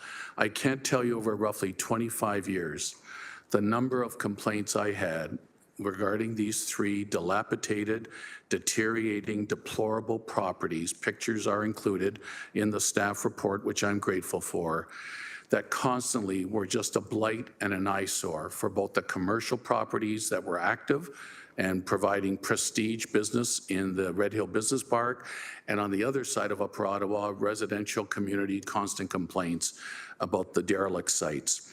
And so I'm extremely pleased, again, with the affirmative recommendation for demolition. I can also tell you that in the gallery today, I'm very grateful that Annette Waller, Annette, just give a wave, the district manager for the New Apostolic Church, although the report says that at this time a formal development application hasn't been submitted, I can tell you I'm working with her office. Last fall, she got Committee of Adjustment variance approvals. Zoning is now in place, and the New Apostolic Church is looking as soon as possible to submit final site plan designs so that they can build a new church with a community hall, which will be commensurate in the business park with the variety of entities that are there. Across the road is a Macedonian church and community hall. A mosque is further up the road. There's an Egyptian Coptic church on Rhymal, along with union halls, manufacturing. It's been a wonderful mix. So I just wanted to acknowledge the fact that this isn't just demolition today and nobody's around. The New Apostolic Church has bought the property, Committee of Adjustment approvals, zoning approvals, and hopefully someday will submit their application for site plan. Looking forward to hopefully committee support. Thank you, Chair Huang. Thank you, Councillor Jackson. Seeing as there are no other speakers, may I have your vote electronically, please? Vote is up.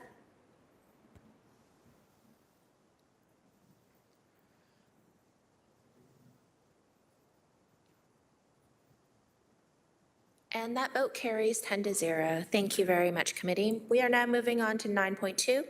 9.2 is PED 25172. This is a demolition permit for 974 and 980 Upper Paradise Road in Ward 14.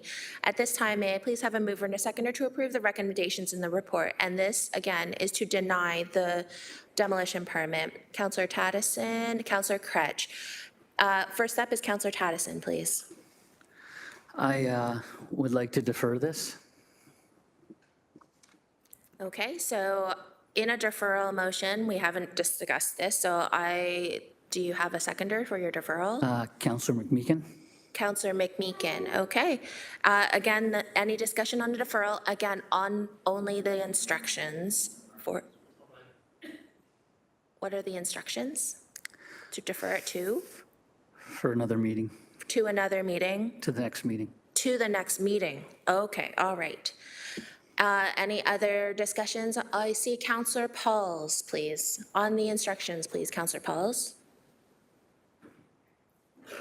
Thank you. I'm reading the demolition part. I'm just wondering why you want to defer it.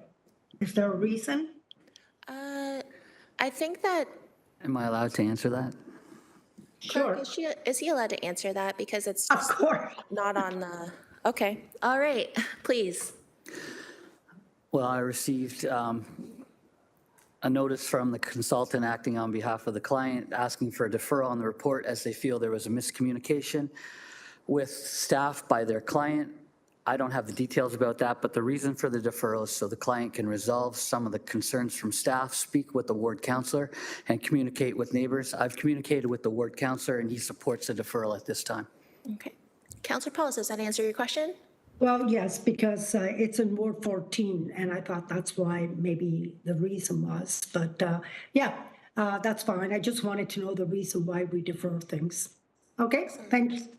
Okay. Any other discussion on the instructions for deferral to the next planning meeting, please? Seeing none, this is an electronic vote, so may I please have your vote electronically, please? This is on the deferral. And the vote is up.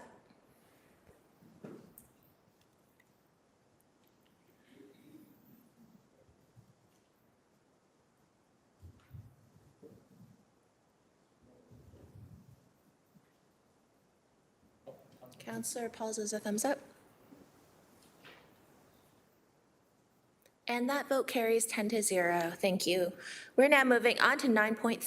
9.3 is PED 25176, which is the City of Hamilton's response to Provincial Bill 17, Protect Ontario by Building Faster and Smarter Act 2025, and associated Ontario regulations for Bill 30, Working for Workers 7 Act 2025. Today, we have Spencer Skidmore, who has a presentation. Spencer is here. Excellent. Spencer, did you have any comments, or are you coming down to do a presentation? What's perfect? Come on down then. Okay.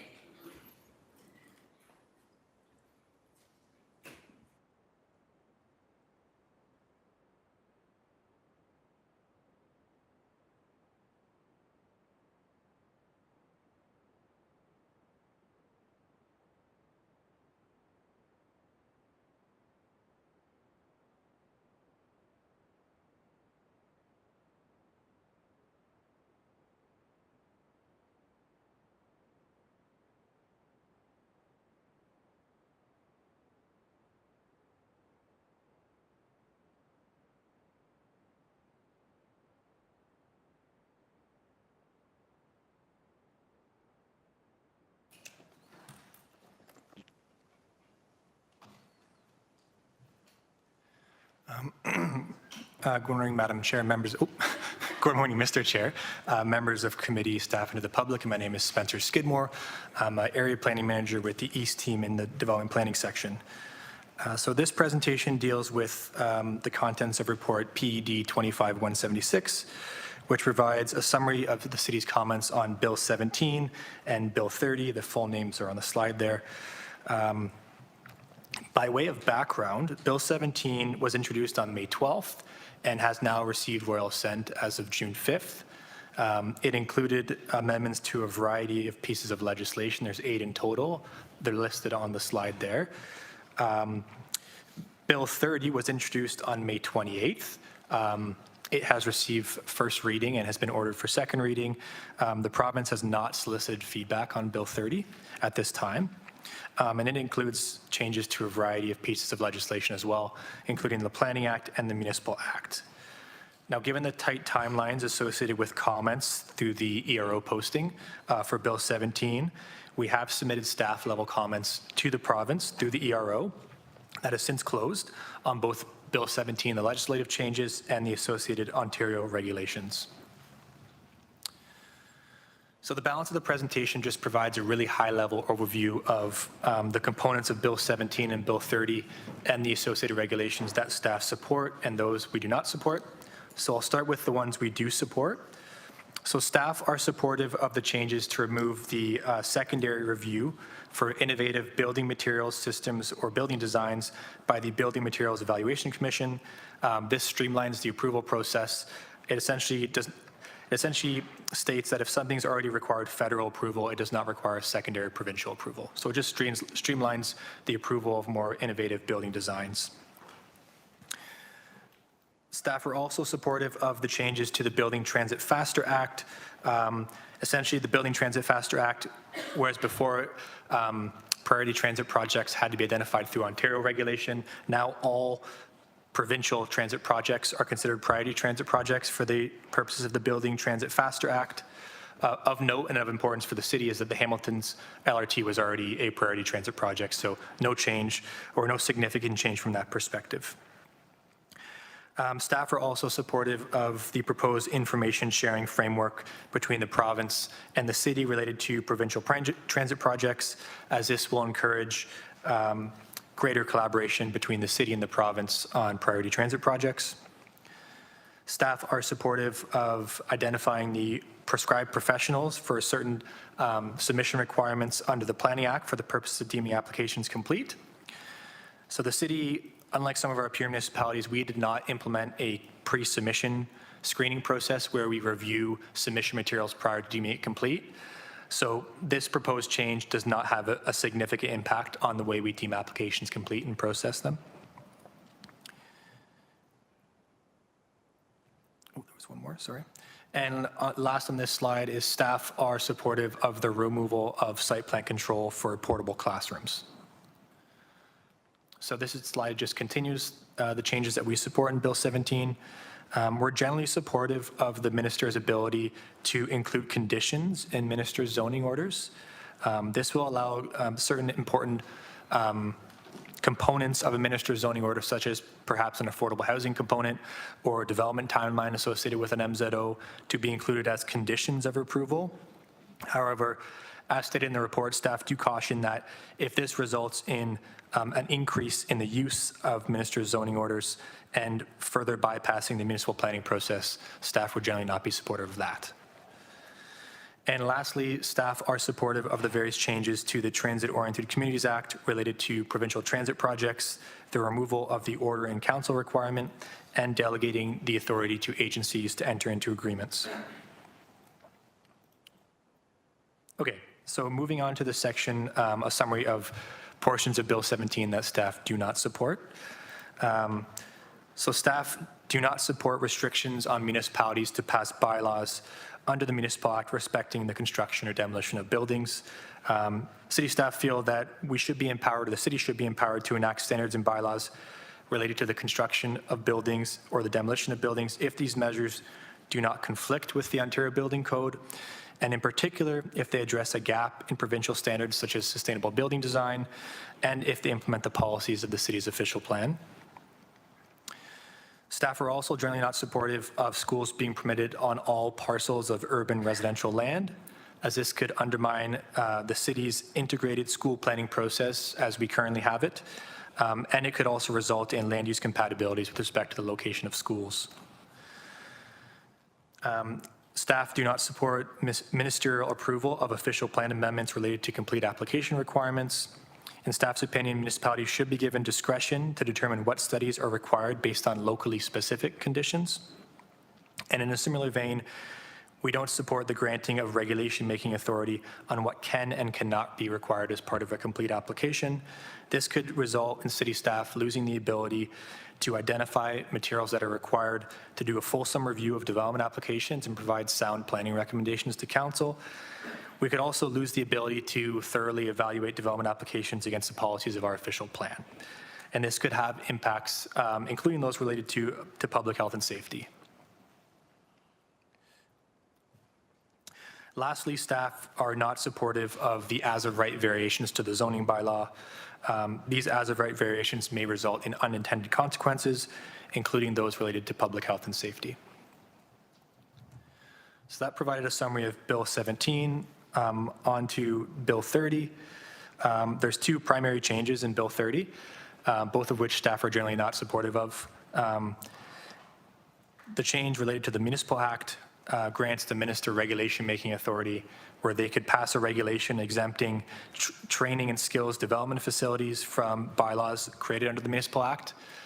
It's a pretty broad regulation-making authority, which could apply to bylaws related to property tax, development charges, or others. And it's not clear how the province intends to use this regulation-making authority.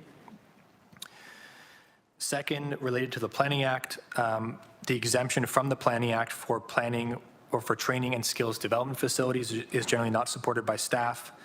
Previous exemptions to the Planning Act were geared more towards public entities such as universities or other institutions, which have a more robust accountability and regulatory framework.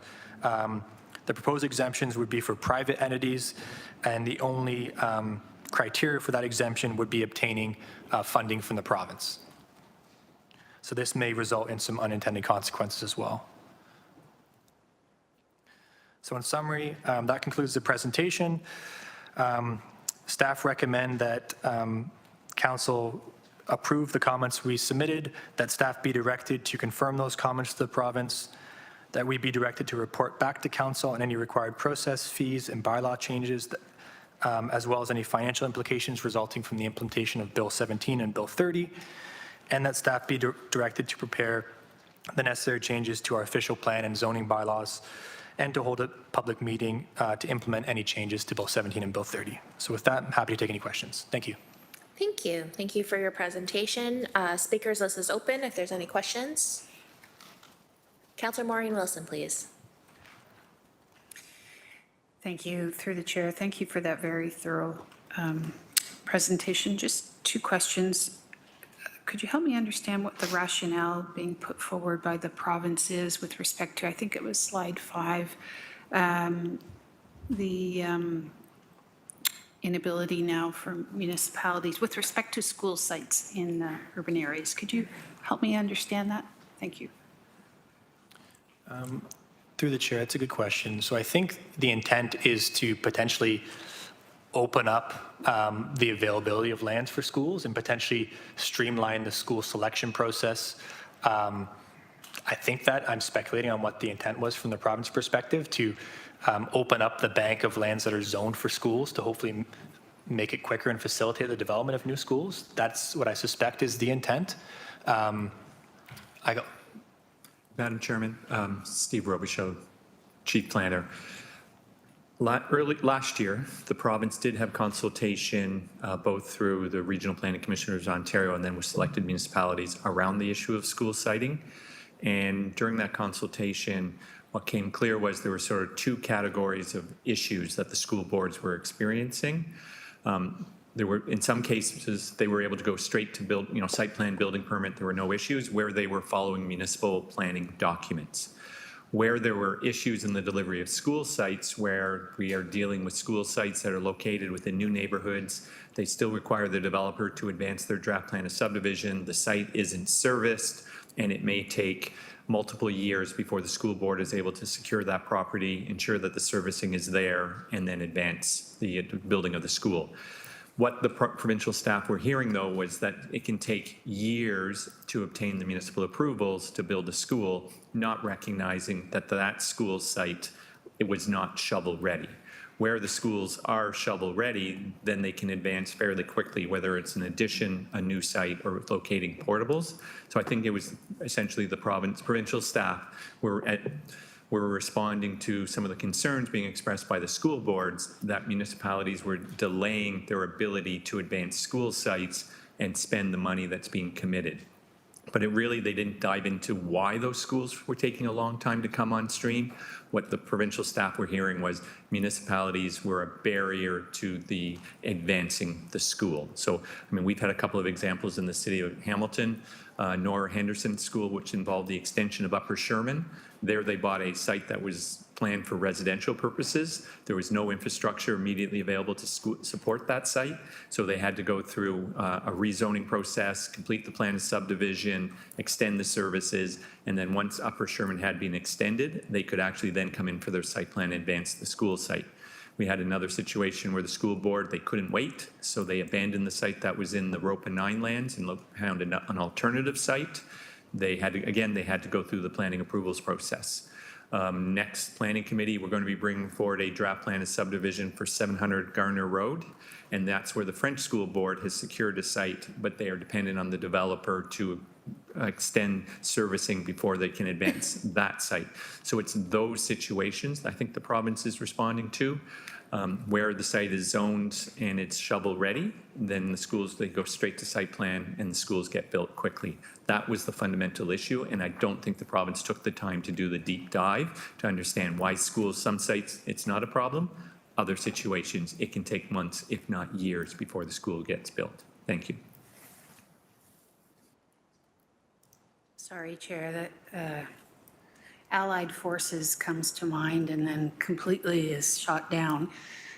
So school boards are maybe purporting to put schools in green fields that both lack the most basic of infrastructure, including road and servicing, and then are blaming the municipality for the time it takes to achieve those things, even though they're not tethered to any of our master plans or financial capacity, and then blaming the municipality for the time it takes. Got it. Thank you. Sorry, I just want to qualify at a generic level. So that was the consultation happening province-wide. I think in Hamilton, we have a good working relationship with our school boards. And where they are, for example, like the Nora Henderson site, they recognize that there is it's not a tomorrow kind of situation, that it may take months, if not years, before that site can be shovel ready.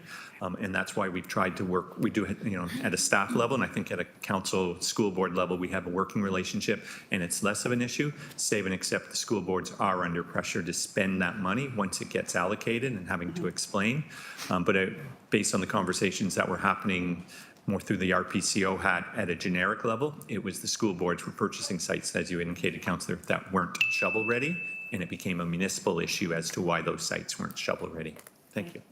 Thank you. I appreciate that clarity and the cooperation that's being evident here in the city. My second question is, pardon my ignorance, but on the training facilities, does that impact when it like noise bylaw or any of those other issues? Would it negate those through the chair? Thank you. So through the chair, so the changes that are proposed through Bill 30, so Bill 30 has not been approved yet, just received first reading. The changes that have been proposed just grant the province or the minister regulation-making authority to pass a regulation to exempt training and skills development facilities from portions or bylaws passed under the Municipal Act. How they're going to use that, we do not know. So any bylaw that is passed under the authority under the Municipal Act, I believe theoretically they could pass a regulation to exempt that facility from that requirement.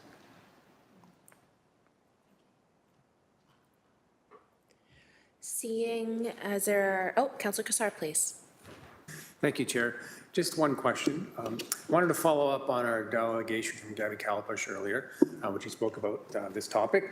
And she offered a perspective on Bill 17 and the impact on Hamilton's green building standards. So I just wanted to give staff the opportunity to respond to that and add in their perspective, please. Thank you.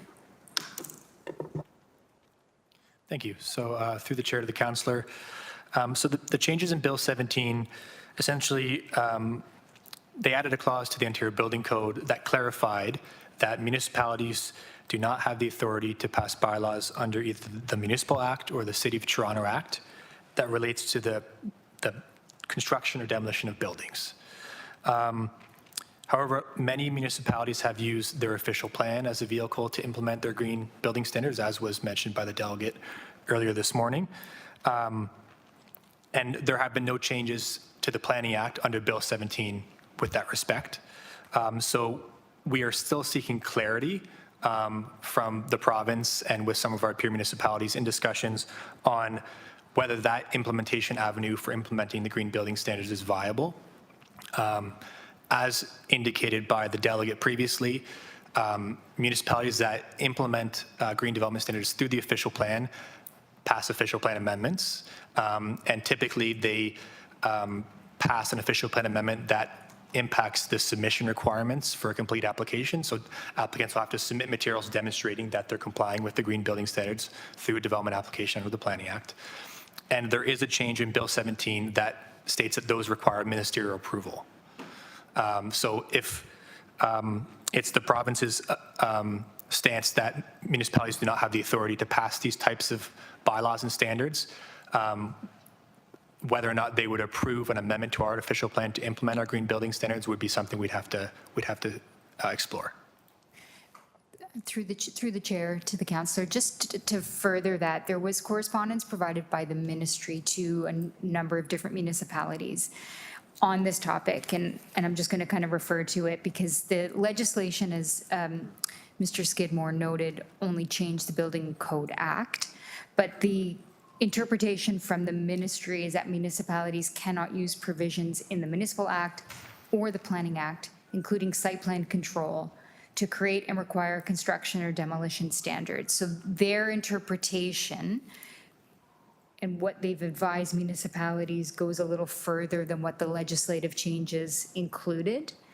And what they have noted is that if there continues to sort of be a misunderstanding, that they may do further legislative changes. So there is still some confusion, I think, out there, or lack of clarity in terms of what does it mean. But in terms of our green building standards, we weren't proposing to pass a bylaw in order to implement them. Implementation would be through other planning processes.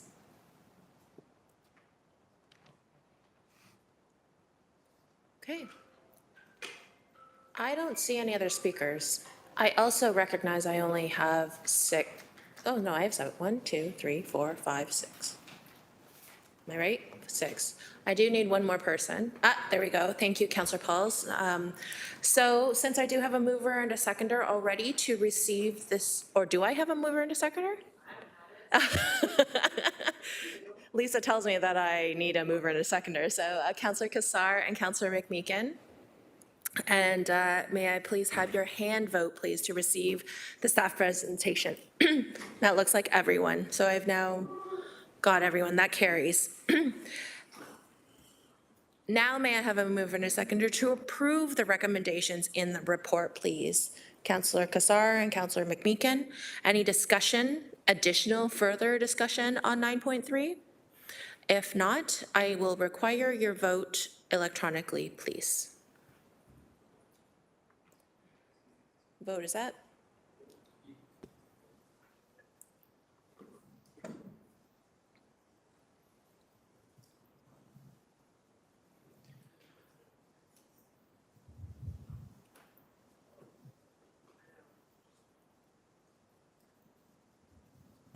Just waiting on a vote for, thank you, Councillor Pauls.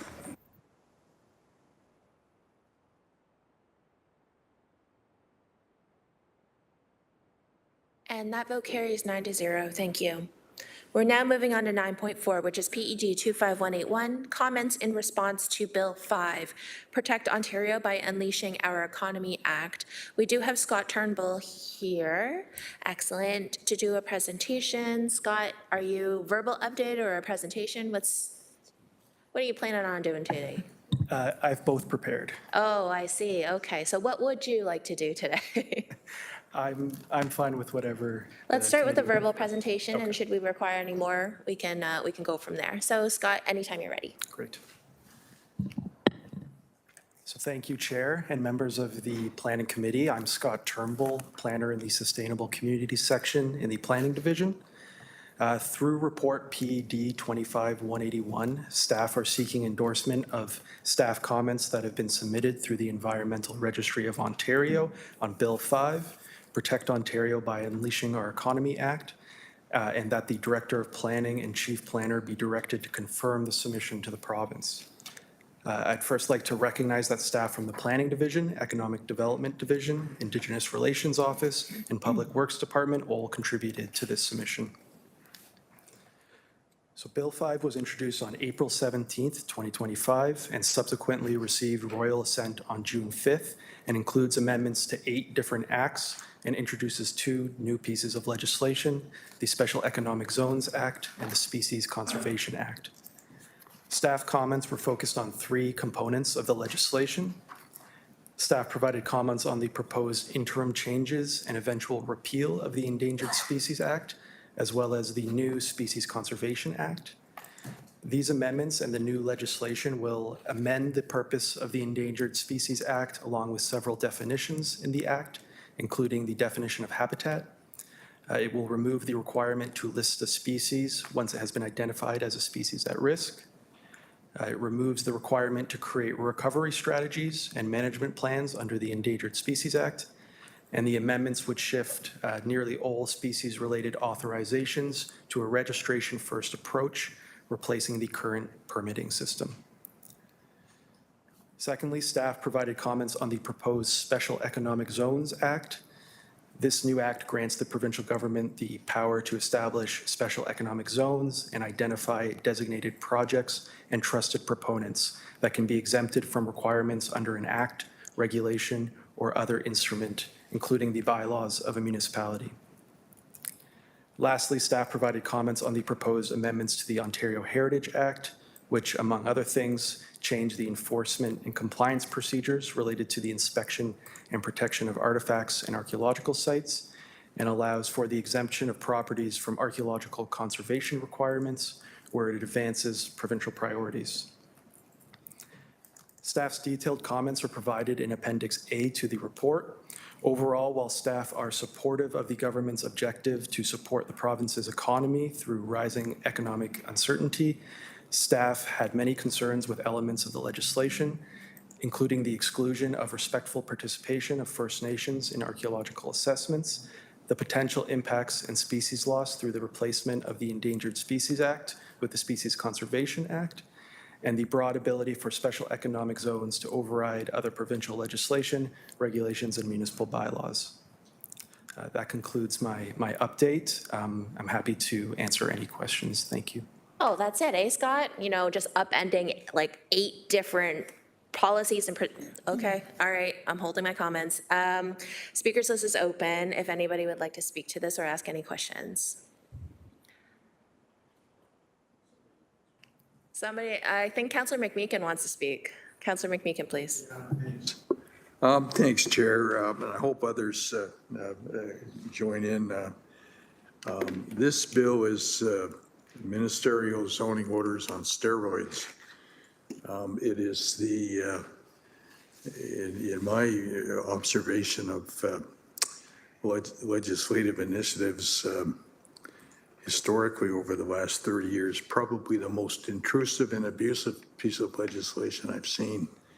It entirely potentially strips municipalities of virtually any powers that we should properly maintain and use for the betterment of our city. It's shameful. There was a great comic, I think, in the spec about, there's a picture of one of the political leaders in Ontario on the sign saying extinction of consultation. You know, you almost wonder, people, it's difficult, you know. People say, well, how come this is happening in our city? How come that is happening in our city? How come you declare things a crisis? We could probably name 4 or 5 of them, and there are probably some that we could easily add to that list. How can we do that and see so little progress? And sadly, I have to answer truthfully, as to the best of my ability, that we don't have a lot of control over a lot of this stuff. And that control has been snatched from us. And not just from us, but from all 444 municipalities. I mean, you're our very esteemed AMO rep. You know exactly what I'm talking about. And you know, there's so little partnership. And dare I say it, apparently so little thought that goes into this. I mean, how can you just wipe out legislation on endangered species? You know, poof, gone. You know, it's like someone wanted to poof the Greenbelt a while back, and there was a response to that, and it didn't go poof. But poof, we had an Ontario Land Tribunal created to do the poofing. Anyhow, I'm spoofing on the poofing, but that's, I'm just very concerned about what's happening here. And somebody said to me quite, almost prescient, you know, what's the question? And I'd answered it as best I could. Why do you even bother? Why don't you just let the province run municipalities? They're so intent on doing everything without really any semblance of partnership. So that's my lesson before the sermon. I could give the sermon too, but I won't do that. It would take all day, and we're limited to a 5-minute limit. Anyhow, I just wanted to go on the record as saying I am disappointed. It's even before you get into some around the Ring of Fire and the Indigenous connections there, which has not just been the issue with this government, but previous governments. Very, very difficult file. But you don't deal with difficult files by saying we're not going to talk to you anymore, right? That's just not the way to go in an alleged democracy, in my humble opinion. Thanks. Thank you, Councillor McMeekin. Before I go to Councillor Kassar, I wanted to just riff off of what Councillor McMeekin said. At the most recent AMO board meeting, AMO has 41 board members of the 444 municipalities.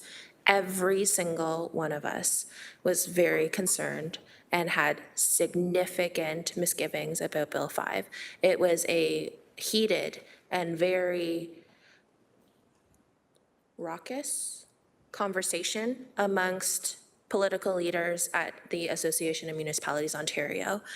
At AMO, the policy team heard us loud and clear, and I continue to share this council's misgivings about a lot of what's been said around Bill 5. In fact, there are additional correspondence pieces that are coming out, and I will assure you that at the August annual conference, we will likely have continued conversation about a lot of these legislations and a lot of these policies that keep coming forward. So the other 444 municipalities share in Hamilton's concerns and misgivings about a lot of these policy changes. Just wanted to share that for the record and just to let committee know that this is not being forgotten and also not just a Hamilton thing. Thank you. So let's move on to Councillor Kassar, please. Thanks, Chair. I do have an amendment that I circulated to committee members yesterday, and just if that could be put up on the screen, potentially, I'll just make a comment while that's being done. I wanted to reflect on the name of the legislation, you know, Protect Ontario by Unleashing Our Economy Act. To me, that evokes imagery of, you know, the province unleashing a ferocious beast on things like endangered species, ecosystem, Indigenous rights, local decision-making, democracy in general. So for once, I'd say it's an appropriately titled piece of legislation, but for all the wrong reasons. So there are a number of whereases on there, which I will share publicly later. But if we could go to the resolutions. So the proposal here is to maintain recommendations 1 and 2, but to add 3 and 4, that the City of Hamilton opposes the Government of Ontario's Bill 5 due to its infringement on Indigenous rights, assignment of powers to arbitrarily override and ignore long-established areas of municipal government authorities, risk to the long-term health of important ecosystems and the environment generally, and circumvention of numerous democratic rights and oversight responsibilities, and that the City of Hamilton call on the province to obey their own rule of law to pursue housing, forestry, infrastructure, and critical mineral development through policies that follow sound environmental planning principles, uphold the planning authority of local government, respect Indigenous treaty obligations, and protect vital ecological systems, and that this resolution be forwarded to all of those listed there. And I'll also note in the whereases that were there that many other municipalities, as you mentioned in AMO, have already passed resolutions on this prior to royal assent, including First Nations. So this is Hamilton just getting behind that support and hoping I get support of committee today. Thank you, Chair. So actually, I just wanted to read out all of these people that this will be sent to. And I think that that should be stated on public record. That this resolution be forwarded to the Honourable Doug Ford, Premier of Ontario, the Honourable Stephen Lecce, Ministry of Energy and Mines, Honourable Todd McCarthy, Minister of Environment, Conservation and Parks, Honourable Vic Fedeli, the Minister of Economic Development, Job Creation and Trade, Honourable Rod Flack, the Minister of Municipal Affairs and Housing, the Honourable George Puri, the Minister of Northern Economic Development and Growth, the Honourable Greg Rickford, the Minister of Indigenous Affairs and First Nations Economic Reconciliation, and the Minister responsible for the Ring of Fire Economic and Community Partnerships, the Association of Municipalities Ontario, and all other Ontario municipalities. Okay. I do know that this is an amending motion for you. Do you have a seconder? Councillor McMeekin is seconding. Okay. Any other discussion on this amendment at all? Councillor Maureen Wilson, please. Thank you, Chair. Just a small one to your point about going through who it's to be circulated to. I hope and trust that all the named ministers will share the correspondence with the area MPPs, but in the event that it isn't, perhaps consideration could be given to including those names, which I believe are Donna Skelly and Neil Lumsden. Okay. I think that that is amenable to the mover. Councillor Alex Wilson, please. Yeah, just super quickly in support of the amendment, appreciate the stronger language. I think Hamiltonians, no matter where they live in the city, are unfortunately no strangers to sacrifice zones. Decades difference in life disparity came as a result of provincial exemptions to health standards. When the province exempts industry in order to unleash the economy, Hamiltonians have a history of dying sooner. Like that's the reality of the last time this policy was done. Appreciate the strong language. Whether you're in Greensville, Hamilton's industrial north end, we're already choking on some of these exemptions that exist today. We don't need more. Thanks. Thank you. Okay. We do have a mover and a seconder. Councillor Tattison, please. Oh, sorry. I just wanted to get some understanding into the wording about the critical minerals development from the staff. I just don't understand that in terms of, is that quarries or is that some other kind of critical mineral development? So and Scott, following our own rule of law. Are you able to provide a little more color here? Through the chair, just clarification, is the language within the amending language? Oh, all right. So if it's in the amending language, I'll ask Councillor Kassar if there's any type of additional commentary.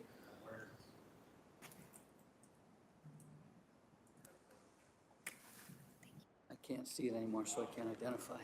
Yeah, so critical mineral development, I think, has been specific to the Ring of Fire. So as this motion has used wording that's been put forward by other municipalities, it's showing support for that, so not necessarily specifically within Hamilton, but more generally throughout Ontario. Does that help, Councillor Patterson? Okay, thank you. Okay. Seeing as there are no other speakers, we do have a mover and a seconder, and we've exhausted our speakers list. May I have your vote electronically, please? Yes, this is on the amending. And the vote is up.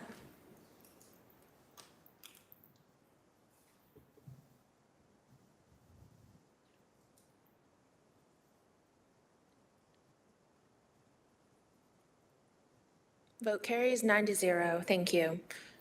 Did I put a mover and a seconder for the whole report yet? All right, I do need a mover and a seconder to approve the recommendations in the report as amended. So Councillor Cassar and Councillor McMeekin.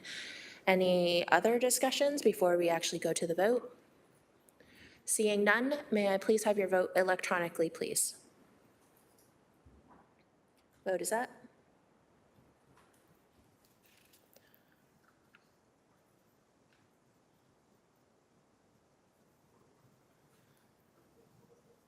Councillor Pauls, are you around? And Councillor Beat is a thumbs up.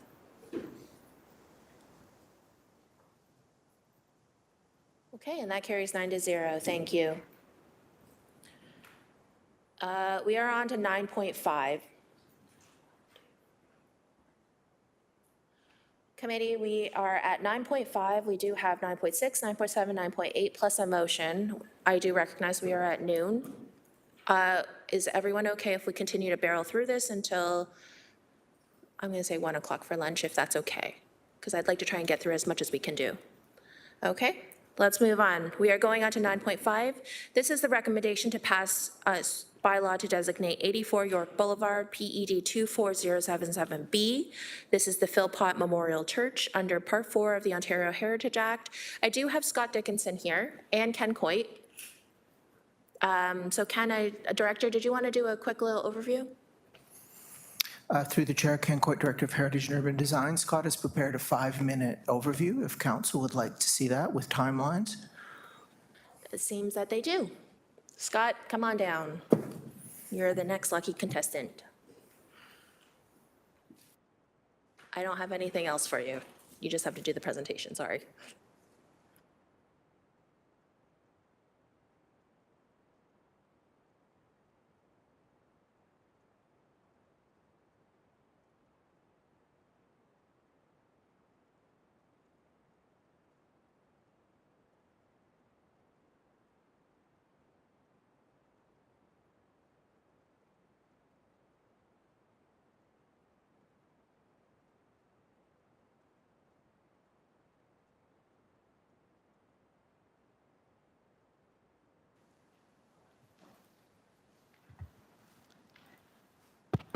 There we go.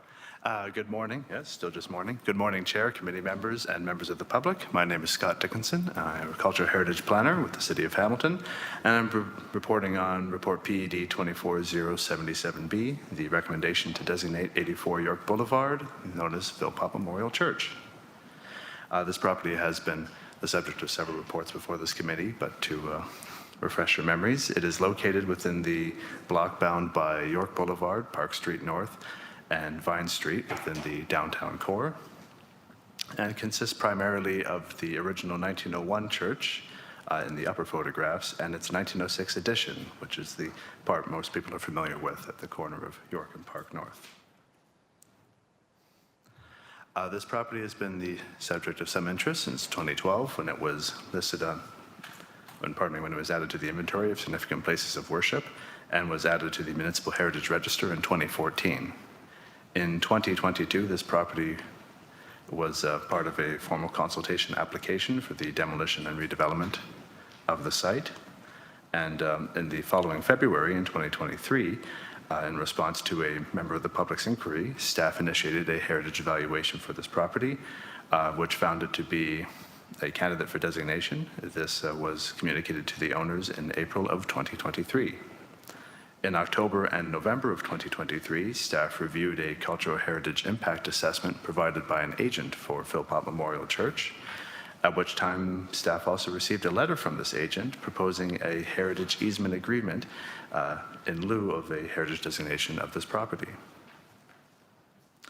In April of last year, in 2024, a notice of intention to designate for 84 York Boulevard was published in the Hamilton Spectator.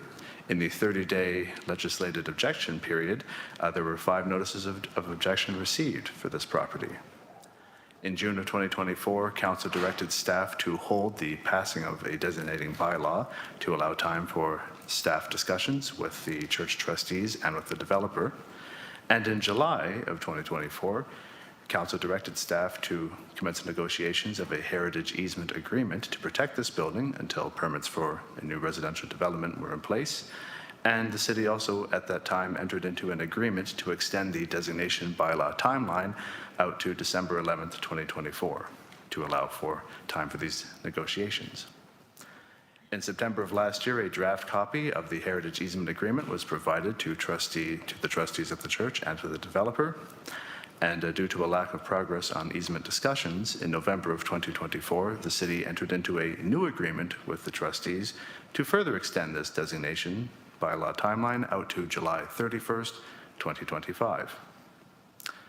In April of this year, staff contacted the developer's consultant and offered to meet to review and consider changes to this heritage easement agreement to continue the viability of this project, of this proposed project, in light of the recent market downturn. As of May, the developer's consultant indicated that they had passed on this information, but had received no instructions on staff's offer to meet, which brings us to today.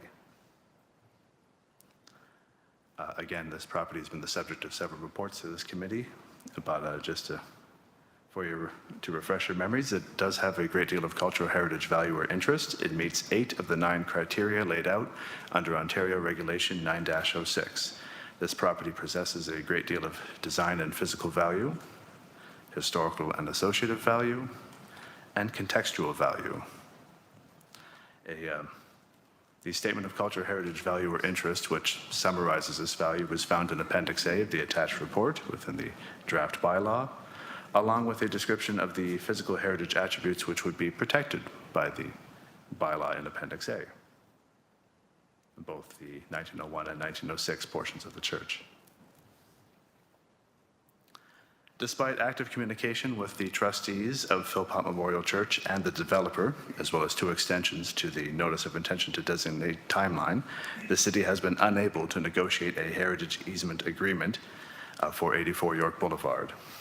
In absence of a signed heritage easement agreement, all heritage protections for this property will end on July 31st, 2025, when it will be removed from the Municipal Heritage Register. The only action available to continue the uninterrupted of the heritage features of this property is to pass a bylaw designating it under Part 4 of the Ontario Heritage Act, which is, of course, staff's recommendation at this time. If council prefers to not enact this designation bylaw, it can either take no action on staff's recommendation or make a decision not to enact this bylaw. Of these 2 options, staff believe it is preferable to take no action on the recommendation. The Ontario Heritage Act is clear that this would be considered a deemed withdrawal situation, and council would not be precluded from designating the property at some future time. Although staff do note that this is not a preferred alternative for conservation, because it would leave the property without any heritage protections from a building permit to demolish in the period between July 31st and whenever a new notice of intention to designate would be issued at some future point. Thank you. Thank you, Scott. Speakers list is open. First, I recognize Councillor Crutch, please. Hi, in order to try and save some time today, I'm just going to get right to the point. I'm going to put forward the alternative recommendation to take no action, which will allow the notice of intention to designate to lapse. And I'd like to speak to briefly why I'm doing that. Okay, so I think that if we are going to go that way, I'll have you move to receive we'll first move to receive the presentation, and then at the point where it says to approve the recommendations, you can move that, which means that you're going to move the alternative. Does that make sense? Whatever you say. So let's do the receiving of the presentation first, unless we have any questions for Scott on just the presentation. Councillor McMeekin, please. Just a quick, one quick question, just for history. When was the first notice to seek designation as heritage advanced? I mean, this is an old building back in 1906, I think you said. When did the city first indicate it I was think interested in? Director Coit may be able to offer Yeah, some. good. Through the chair. So the first designation discussion did happen in February 2023, but it should be noted that the property was listed on the municipal register as a property of heritage interest in 2014. Okay. Councillor, any other questions then? So it was listed, but it wasn't advanced until 2023 and then subsequently 2024. Is that what you're telling us? Yes. Thanks. That's my Nods. question. Thanks. Okay. Seeing no speakers, I do need a mover and a seconder to receive this presentation, please. Councillor Crutch and Councillor Alex Wilson. This is a hand vote. May I please have your hand vote, please? And that carries. Thank you. Now on to moving and seconding on the approval of the recommendation. So I'll look to Councillor Crutch and seconder by Councillor McMeekin. And Councillor Crutch first, please. Thanks. I think Councillor Francis was going to second this. I'm just looking Oh, to see if he still wanted to do that. He sent an email out, so Oh, I'm just okay. being respectful to the fact that he'd sent an email back asking to second it, so. Okay. Okay, Councillor Francis? Yep. Yep. So Councillor Crutch, continue on, please. thanks. So moving the alternative to take no action and let the notice of intention to designate lapse, and I want to speak to it briefly why. Look, I was opposed to the original direction that got us here in the first place. Staff's original recommendation was to designate this as a heritage asset because it met so many of the criteria under the Act. But council decided not to go that way and decided instead, because we wanted to have housing, that we would allow there to be an easement, and that easement would allow us to only permit demolition to occur once we had a surety of a site application process and the housing would be imminent. So the idea was that council approved getting rid of this building and letting it be demolished in place of having housing. Although this won't allow us to do that same thing, meaning what's going to happen now is this building can be demolished without that easement in place. It's not as if we're taking our eyes off the ball and don't know this is happening. Everyone's very well aware of what's going on. The process of letting it lapse allows us to take further action in the future depending on what the outcome is.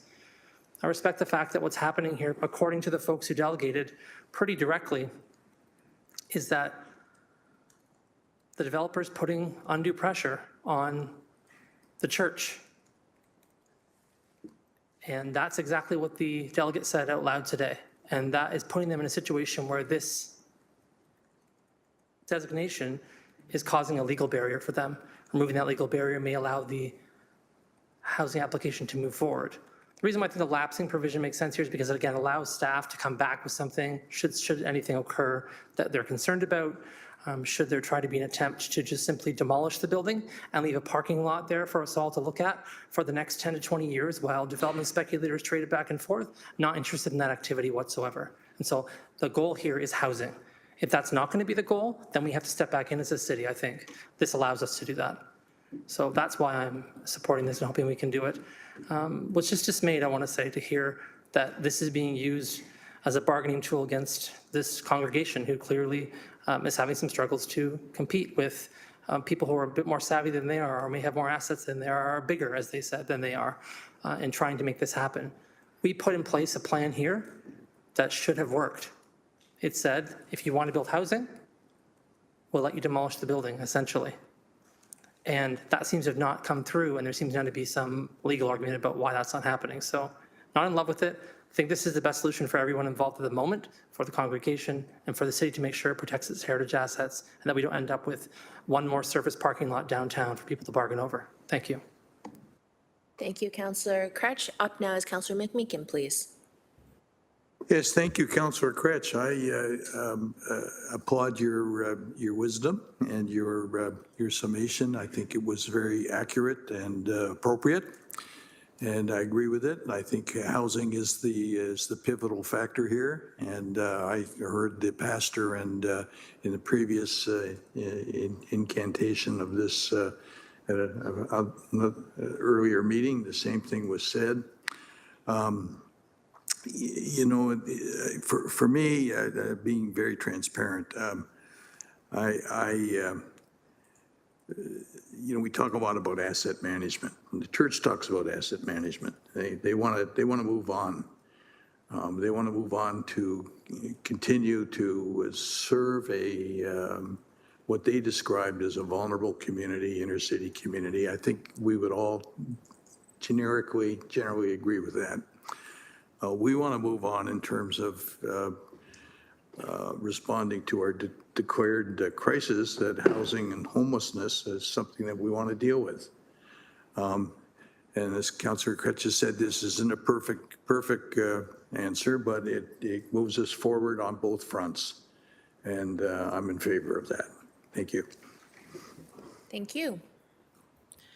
Seeing as there are no other speakers, we do have a mover and a seconder on the alternative to the report.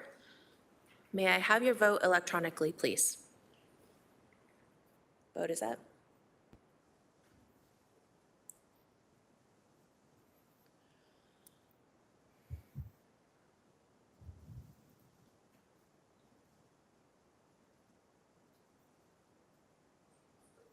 Councillor Pauls is a thumbs up and multiple thumbs up, double thumbs up. And that's a 10, carried 10-0, thank you. Thank you, committee. Let's move on to 9.6. PED 23044B, inclusionary zoning, market feasibility study, and peer review for wards 1, 2, 3, 4, and 5. Neil has already made his way down here, so we're super excited to have him.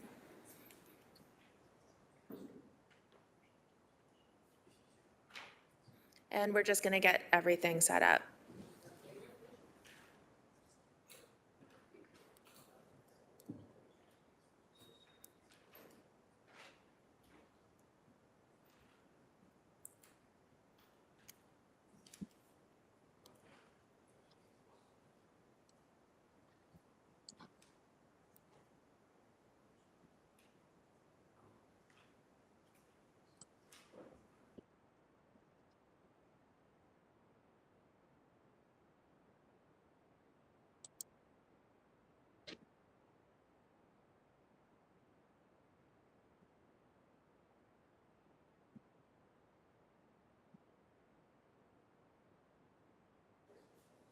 Okay, Neil, thanks for coming down. I'm super excited to see and hear this presentation.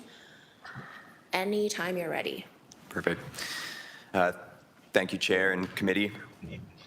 So my name is Neil Stoop. I'm a senior planner in the planning division here at the City of Hamilton, and I'm presenting PED 23044B, inclusionary zoning, notably the market feasibility study and the peer review there. So as we're going today, we're going to go through a little bit of background, get into the study, then look at some draft inclusionary zoning policy framework, and then talk about next steps. So as part of the ongoing work on inclusionary zoning, an information video explaining inclusionary zoning in Hamilton was created. So this video really does show all the background, saves me a lot of talking, and it's also a lot faster than me. So I'm going to play this video for everyone.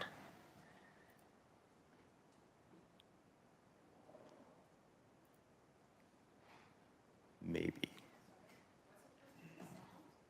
Well, it's a video, there should be sound. There are captions, though. It does work without sound if everyone can read it, but I'm not. It was, yeah.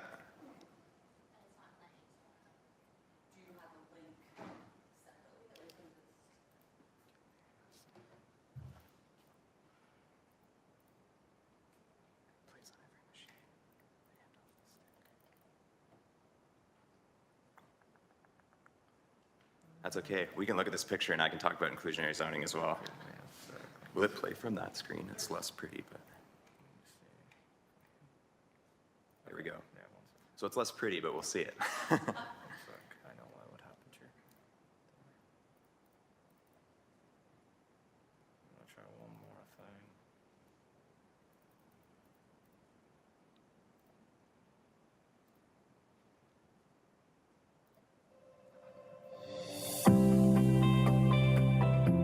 Much of Ontario is dealing with a housing crisis. One of our biggest challenges is providing affordable housing for our residents, and our city is working hard to find solutions.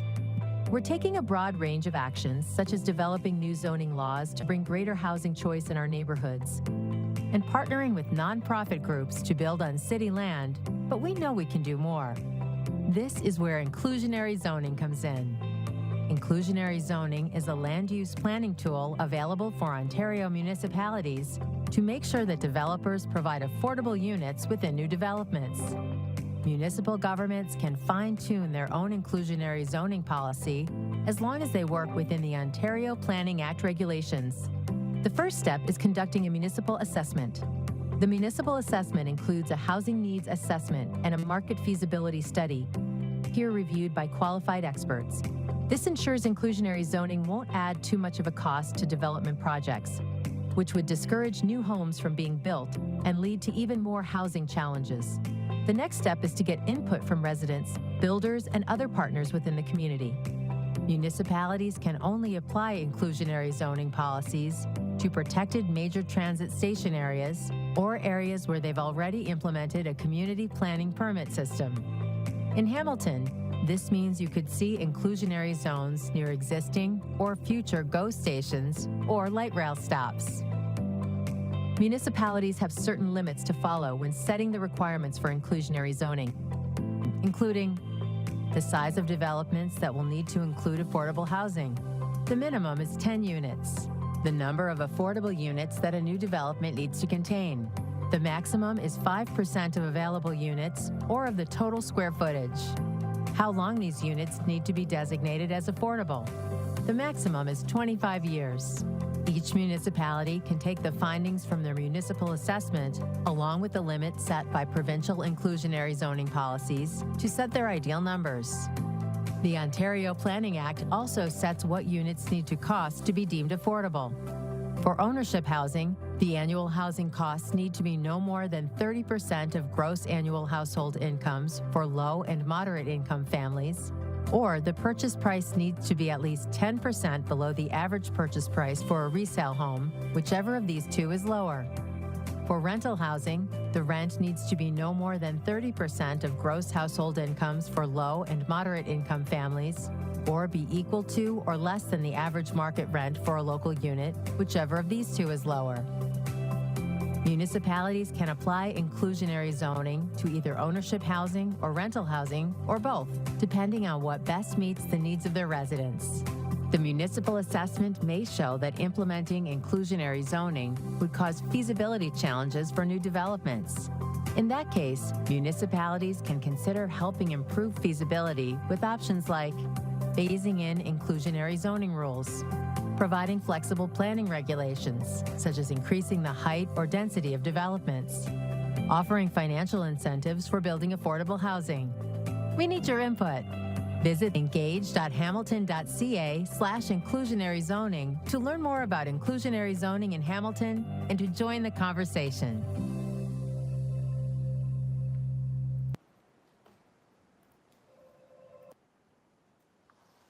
So thank you. Like I said, that looks a lot prettier and it's a lot faster than me.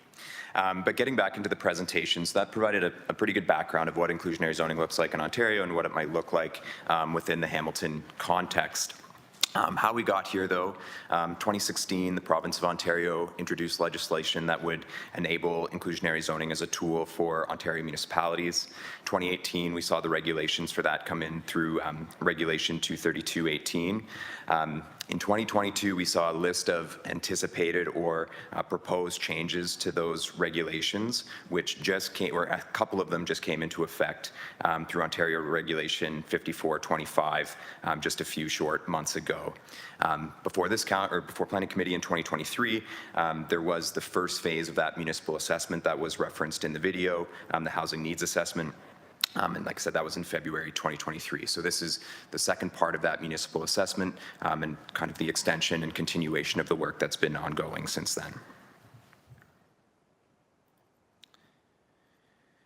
So market feasibility study, the bulk of what we're here to talk about today, ultimately this is a look at the market in the city of Hamilton, how feasible is inclusionary zoning, what is the nature of the market here, and could it support inclusionary zoning.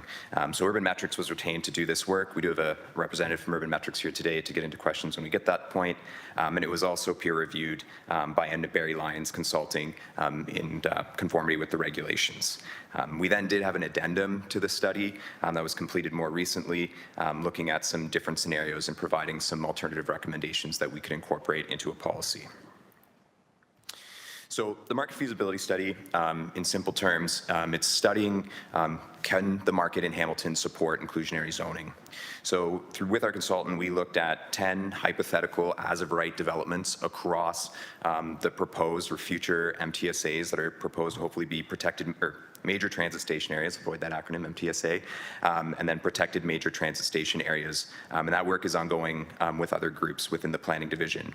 But we have these 10 test sites with these hypothetical as-of-right developments. So we looked at set-aside rates, or how many affordable units would be required at each of those test sites, with percentages between 0 and 20%. So between 0% or 20% of the units would be required to be affordable, and the margin to be considered feasible is 15%. It's an industry standard, so there must be a 15% profit. Anything below that, not feasible; above, feasible. I want to highlight that this is a snapshot of a point in time. So the data that was fed into this came from a time, and it changes all the time. So not all of this necessarily holds true every day. The other is we have 10 test sites with as-of-right developments. There are assumptions about land acquisition, what those development looks like. Tiny changes to those developments can result in, at times, very different changes to the feasibility. So it's a snapshot, and it's limited to those sites. So it's not necessarily a truth across the whole area, but it does provide a pretty well-rounded picture for what we're looking at here in the city. Affordability was calculated using methods outlined in the provincial policy statement and informed by that previous housing needs assessment that was presented in 2023. So the numbers there on the screen are from that 2023 study. So again, thinking about a snapshot in time, those are 2023 numbers. They would be higher today, but that's what was fed into the study. So just to keep that in mind as well. So we have our 10 test sites shown on the map here. They've also been grouped into 4 regions or market areas. So in general, people familiar with the city of Hamilton, development is a little more feasible in the west and becomes less feasible as we move east. Through the study, that was found to hold true, and there were roughly these 4 categories, or described as regions here, where the market is consistent or has similarities in those areas. So getting into the actual details of the study. This is a table that's showing feasibility in a yes-no dichotomy for each of those proposed major transit station areas, moving from the west to the east. Anything in green marked with a Y would be considered feasible, i.e. that hypothetical test case scenario would result in a profit margin greater than 15%. Everything with an N would not be feasible. So to peek behind the binary nature of this table, just to give a little bit of a reference, the Scott Park development was generally shown to be the least feasible in the scenarios, and it had a shortfall from that 15% number of $22.6 million. The rest, and that's in a no inclusionary zoning setup. So the rest are more feasible than that, but that's where we would be working from. This table also only shows ownership tenure or condo buildings, and that because all rental tenure proposals were less feasible, and none of them were considered to be feasible at all. So based on that, we're only showing the ownership, and if we showed this table for rentals, it would just be a full table of ends.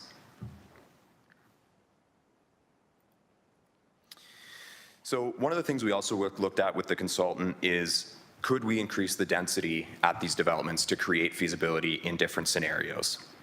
So here what we're showing is how much additional density would be required at these 4 test sites to make it feasible at these different thresholds. These 4 were chosen because they were the least feasible in each of the market areas at a per unit basis. So it's trying to show a worst case scenario. We see the Kenilworth and Nash examples have no numbers, and again, we have no rental scenarios, because in the rental scenarios and the Kenilworth and Nash scenarios, they're actually underwater at a per unit level. So creating more units actually reduces the feasibility of these developments. This is a bit of a unique situation, well, not unique, but an interesting situation, but it's because there are some costs associated with the development that are static, but there are others that actually do scale with the number of units. So in those scenarios, creating more units does not actually increase the feasibility of the development.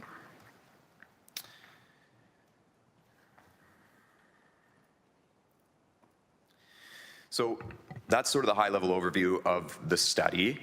The other thing we did as staff is we took a look at what could a potential inclusionary zoning framework look like in the city of Hamilton.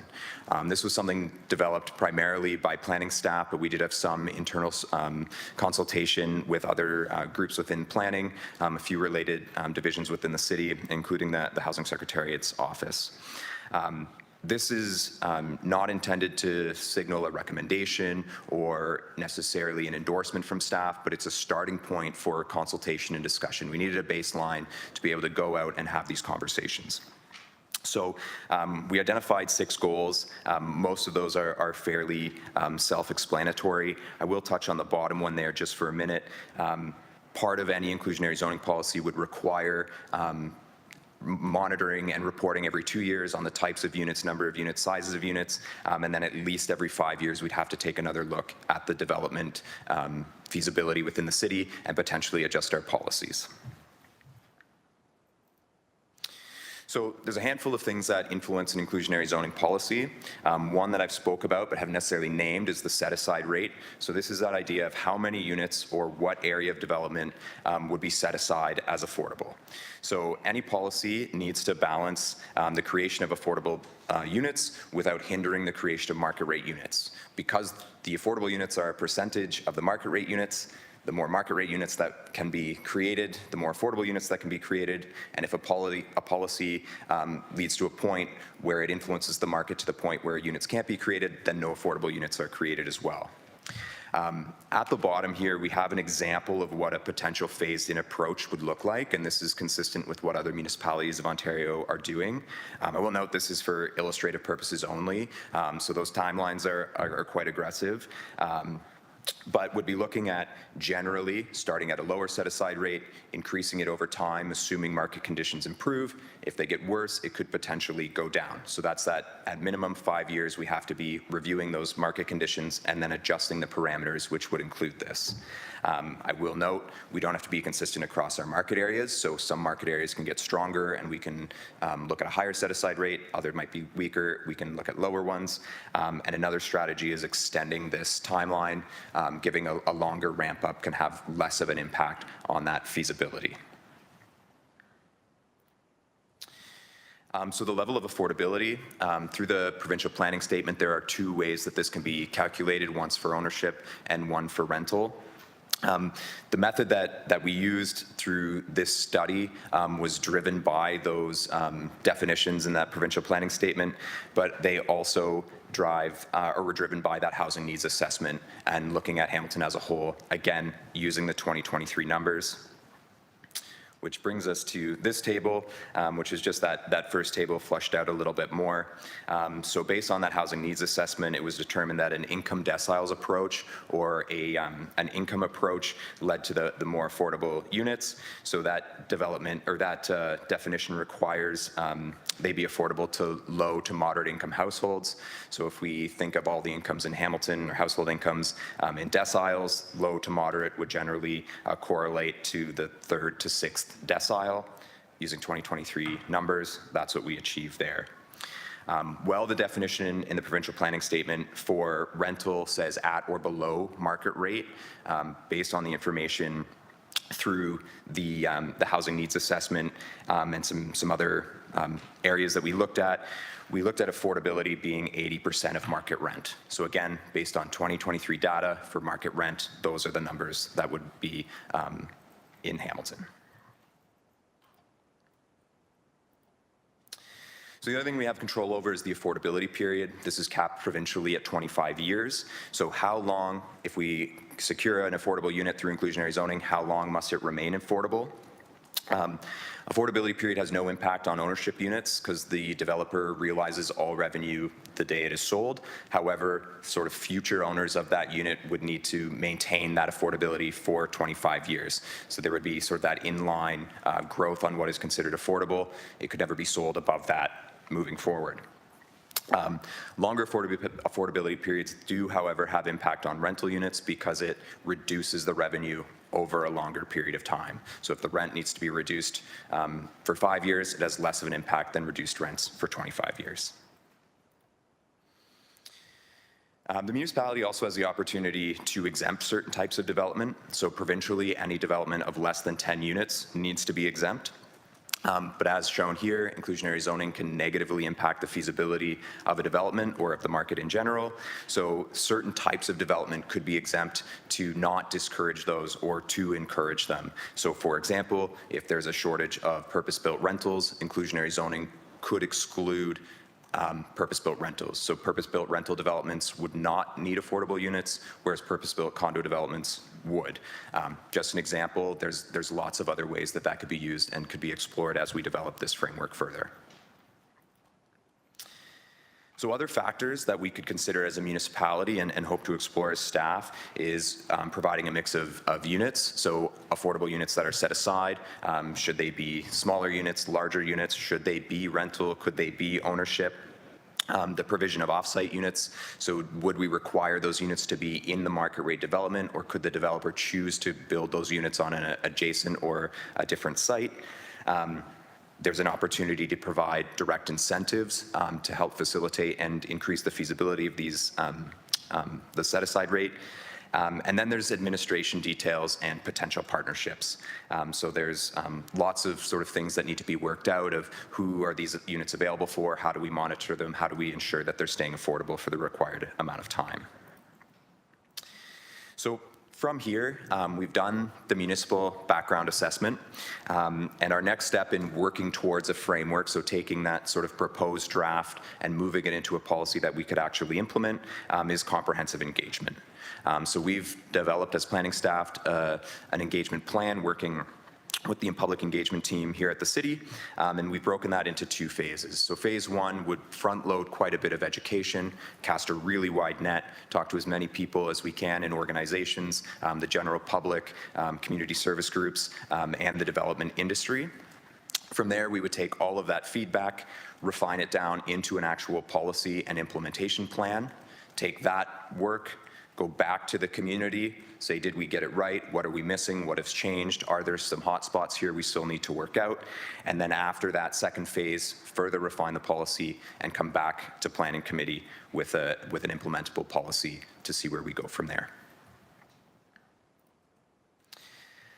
And that's the end. Did as quickly as I could. So here we get to the report recommendations. So I think it's just being mindful today that we're really just looking to present this market feasibility study, the addendum, and the peer review, and then be seeking direction on 2 things.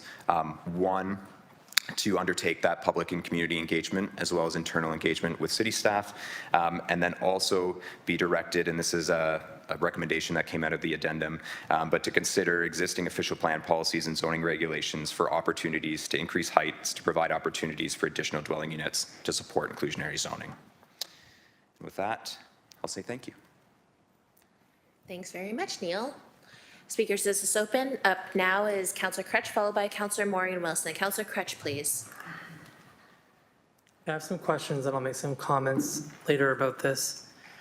Some interesting conclusions from this report. I found it pretty interesting to read.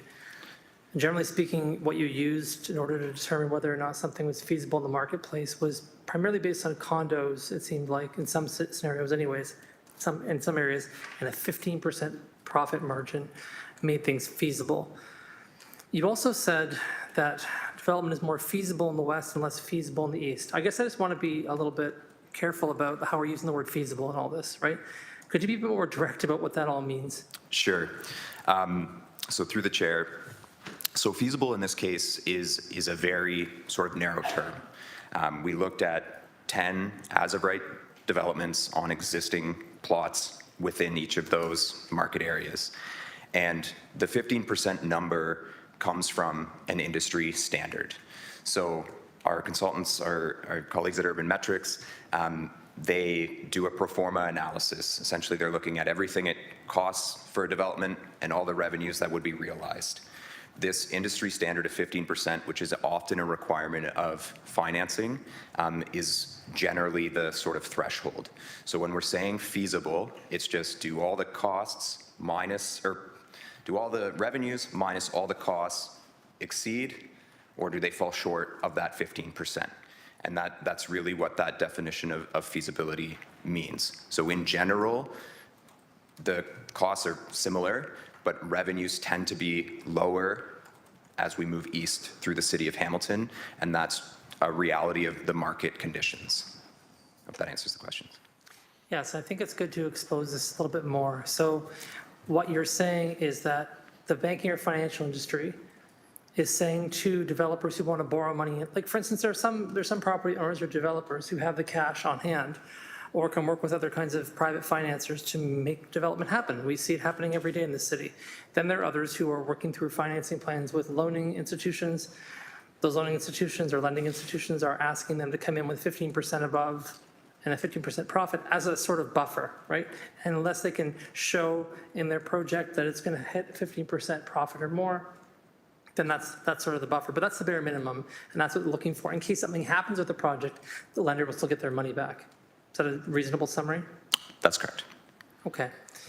And so just based on the assessment you have here and the conclusions I saw there, what I saw it basically saying, if I want to summarize it all down to one sentence, was the market can't provide affordable housing. Thanks for this report. Through the chair, yes, I would suggest maybe it's the market will have a hard time, maybe not just a straight no, and the number of units will be low. Right, but it says in there that we couldn't even really realistically even approach 5%. So if we're looking at a range between 5 and 20%, I'd say lots of people in the city have said, hey, let's go higher than that. Let's try and get these things to happen. If we can't even reasonably get to 5%, that's a pretty steep no, as far as I understand it. Anyways, I'll have some comments later, but thanks for your answers to my questions. Thank you. Up now is Councillor Maureen Wilson. On deck is Councillor McMeekin, and followed by Councillor Alex Wilson. Councillor Maureen Wilson, please. Thank you. I really appreciate I really enjoyed reading this report. I have to read it again and again, but thank you for all your work. Just picking up from my colleague's line of questionings and the geographic influence on the outcome. So it's stating, I think, that the private housing market, we can't achieve some of the objectives, particularly as we move eastward. Is it the role of income that is affecting the financial pro forma here? Through the chair. So through the chair, we might be able to get a little more in-depth analysis when we have an opportunity to touch base with our consultant. But my understanding is that it's largely due on the revenue side. So it's not the income of the individuals who are residing in those market areas, but it's the anticipated revenue of development in those areas. So generally, from the rents? So rent and ownership or housing prices are less as we move east. Right. So that anticipated revenue that the developer would achieve is lower east compared to west, generally speaking. Yeah, thank you, got it. So if you're not able, if you don't wish to speculate on this question, it's hypothetical, but if we use that as our basis, when my understanding of the history of inclusionary zoning as a policy in this province was that under the Wynne government, the permission was if you wanted to opt into inclusionary zoning, it was up to the municipality to do so, and there was no geographic constraints.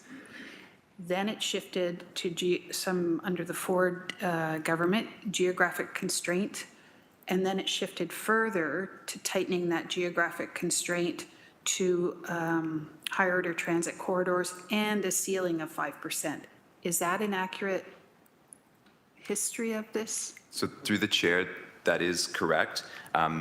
Under the current framework and regulations, there is also, so the 5% is correct, tying it to the protected major transit station areas, which generally align with those higher order transit corridors, is also correct.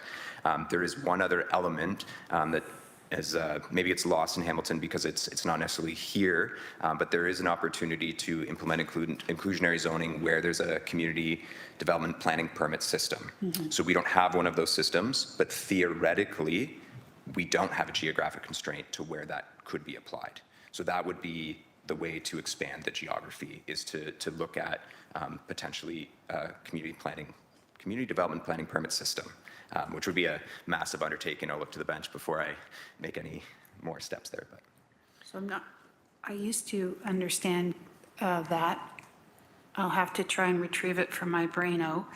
But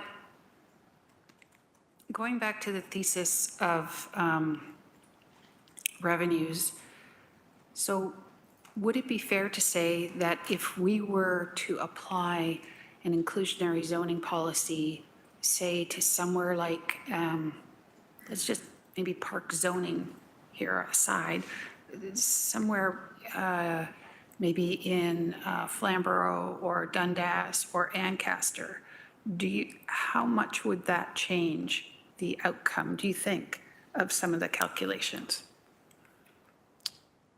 Through the chair, I'll maybe skip the actual locations, but there's a few things at play there. So one is the actual size of development. So some of those places you listed would generally have developments of a lower number of units. So when the development is smaller, the inclusion of any affordable units has an outsized impact on the development. So we would see this kind of competing idea of, again, in some of those places, there would be anticipated higher revenues, but there would also be anticipated smaller developments, which would have this outsized impact. So getting in a really finer level is tough, but at a high level, as we do that, there are still competing interests. Okay. Do I have time for 2 more questions? Okay. If you could help me understand the McMaster in your calibrations. What is it about that site? And if you could just sort of describe the geography of what you mean by that, and what is it that would perhaps enable some outcomes here? So again, I'd have to look specifically at some of the sites, or that particular site, but in general, when we're looking at sort of the cost, or through the costs of development, there are size and sort of area factors at play as well. So typically, we think of bigger buildings, building at scale, could be more affordable at a per unit basis, but there's also sort of buckets. So we've seen presentations come to this committee about, stick frame buildings can be cheaper at a square footage level than some of these larger buildings. And the McMaster building, again, we can chat with our consultant a little bit later when we get to that point, hit a bit of a sweet spot in an area that had higher potential revenues. So that particular site had a sweet spot of sort of the cost per square foot or cost per unit building and a higher revenue. And that's what played out there. Again, we can speak a little bit later when we get to the consultant about the specifics of some of those parameters and how they play out in the model. But that's the high level look at that one. Okay, I have an additional question on that, and the impact perhaps on students and the families that are funding students, and how sometimes we look at them as a cash cow when they shouldn't be. But I'll put myself back on. Thank you.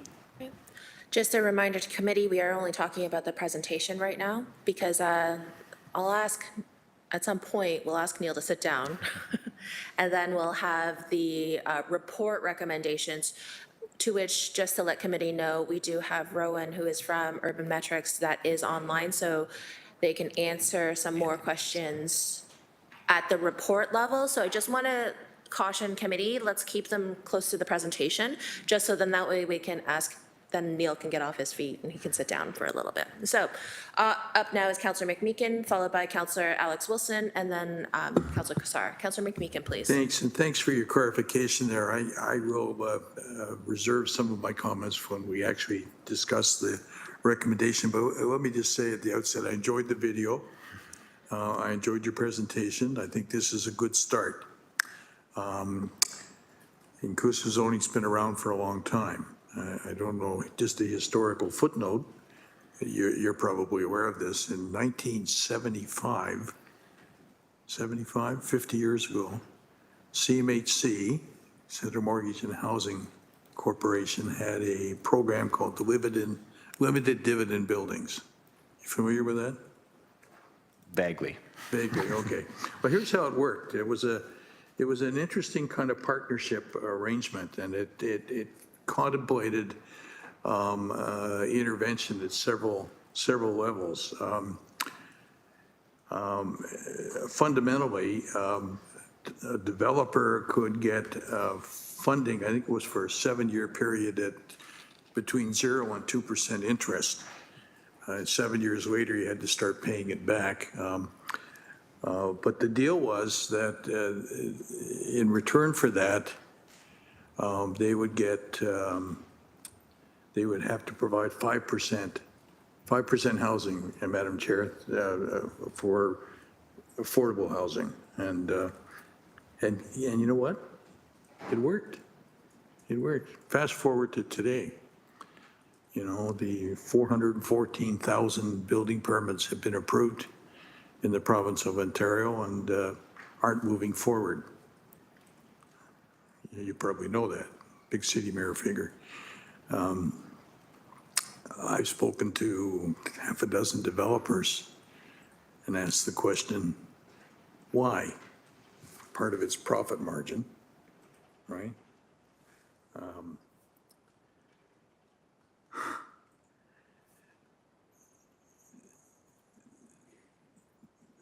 To each and every one said the difficulty isn't that we lack the ability to build or we lack the incentive to build, is we lack the financial viability to build. Lenders are not lending us money because they don't believe with the collapse of the condo market, other markets, that it's viable. So the old CMHC model sort of handled that. It was both a revenue and an attachment to the what became the 30% moniker that around the national housing policy. Anyhow, I just flagged that. I'll say more when it comes up. But I really liked the video. That was good, and I really like the fact that we're getting into this seriously. I was the minister in 2016 who brought in inclusive zoning in the province of Ontario. Mm-hmm. I remember the discussion that we had about the toolbox, and my question was, are we looking at a monkey wrench or a hammer? Right? We chose the monkey wrench. I'm not sure that was the right choice, but in any event, it is what it is, and it's changed dramatically from the geographic reference that Councillor Wilson made. It wasn't tied to transit lines. It was open, but it also acknowledged that there were other fiscal realities that needed to be dealt with. So thanks for your presentation. Thank you. Interesting. Okay. Up now is Councillor Alex Wilson, followed by Councillor Kassar. Councillor Wilson, I'm please. on the report if that's possible, thanks. Okay, Councillor Kassar, please. Yeah, thanks, Chair, and through you, Neil. Excellent presentation, very well done, very informative. Just one high-level question, and maybe unfair, so you can say it's not possible to answer now, but we're talking about supply, creating supply through inclusionary zoning. And, you know, between what Councillor Kretsch said and your back and forth, or maybe none to very little supply happening. Do we understand the demand and the need? Because there's feasibility affecting supply and the need that's driving the demand. At some point as a city, we need to be able to understand how much of the supply comes from this tool and how much supply to fill demand needs to come from other policies and tools or whatever. So I'll put that out there now. Maybe you can give an initial answer, but it's something I'd like to understand as we go through this, through your chair. Thank you. So through the chair, not to spoil it, there's another housing needs assessment that's going to be coming to you again. it largely aligns with the housing needs assessment that came in 2023. So as we're developing this tool, we are targeting it to the housing needs assessments. The other part, speaking to the toolbox and this idea of supply, inclusionary zoning is one of the tools. So as we develop this framework, it will be in consultation, particularly lots of folks, but with our colleagues in the Housing Secretariat's office, and understanding where in the housing continuum or the housing supply continuum does inclusionary zoning work. It has some strengths, it has some weaknesses. Is there a gap that it can fill? And that's sort of the high level look at where we're going and how we're hoping to aim the tool. Yeah, thank you very much for that. It's good to understand that perspective and look forward to that as that evolves. Appreciate Okay, it. thank you. Councillor Maureen Wilson, did you have any further follow-up questions? Or if there's anyone that would like to ask a question, because I am at 6 and I need 7, so if I could draw out the timing until Mark Tattison gets back with his cable. Oh, Councillor Pauls is here. Okay, excellent. So this is wonderful. Let's go on to actually receiving the staff presentation. Councillor Alex Wilson, Councillor McMeekin, this is a hand vote, please. May I please have a hand vote? And that looks like everyone. Thank you. And Neil, thank you very much. Now we are on to the recommendations on the report. So let's put it on the floor first. So can I get a mover and a seconder to put it on the floor? Councillor Alex Wilson, Councillor McMeekin. Councillor Maureen Wilson first, followed by Councillor Alex Wilson, followed by Councillor McMeekin. So let's go with Councillor Maureen Wilson, please. Thank you, Chair. Is the consultant available? Yes. Rowan, are you still online? I thought I saw you. Yes, I'm online, and Bowen Lee is in the audience as well, too. Excellent. All right. So thank you very much. So now that we do have Urban Metrics online, please continue. Start your questioning, please. Thank you. If I could, just going back to, I think the word was sweet spot. If someone could just daylight a little bit to help me understand the magic of McMaster as an anomaly in these charts.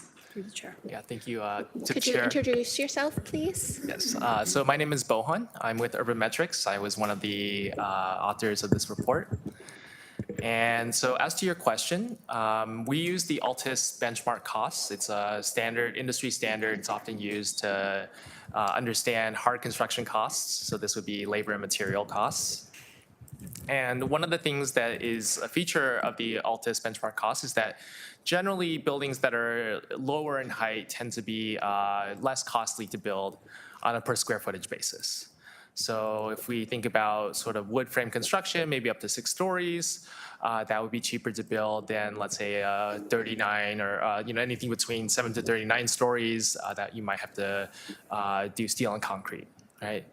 And so specifically in our McMaster case, that was the case, the only scenario, I believe, where we had a building that was shorter and fell into that lower cost category. And because of that, it was more feasible. I do want to emphasize that all of these scenarios are absolutely, point in time snapshots, right? They're sort of like one representative scenario. They're trying to be averages, right? They're not going to try to capture the diversity of development scenarios and developers and all those things. But we found that in that scenario where perhaps, there was a development opportunity that was available for a lower height building with lower construction costs, that it might be more viable and feasible to pull off. And in that case, it could sustain perhaps a slightly higher set-aside rate. So that's what was driving those results.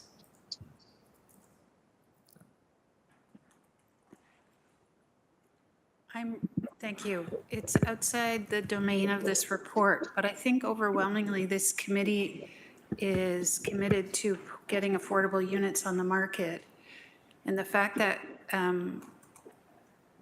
we have consultants telling us that shorter units are more affordable to build, is that a fair statement? I think all else equal, that would be a fair statement that on a per square footage basis, the hard costs are lower. That said, there are still potentially other challenges. Land costs could be one. Usually we would think that land costs might often be fixed. A lot of times, in these analyses, we think of it as sort of on a per buildable square foot basis, in which case it would, scale up with the size of the building. But, we did think of it in sort of a fixed sense as well. So, if the opportunity is there, it might be available. Yeah. The other thing is, in order to meet your housing needs, you might need a much larger amount of land, right? If you're building lower height buildings compared to higher rise buildings. But overall, it does seem like, based on the analysis that we've done, that these lower height buildings are more affordable to build. Potentially, we do seem to see a similar shift towards trying to build townhouses or even sort of lower rise buildings. In the market today. So, it might be something that's indicative of a broader trend. But again, it's not, there are some drawbacks that come with that as well. And, if those drawbacks could be overcome, then perhaps it could be a solution. So I'm just going to park this. It does cause me to think why we're continuing to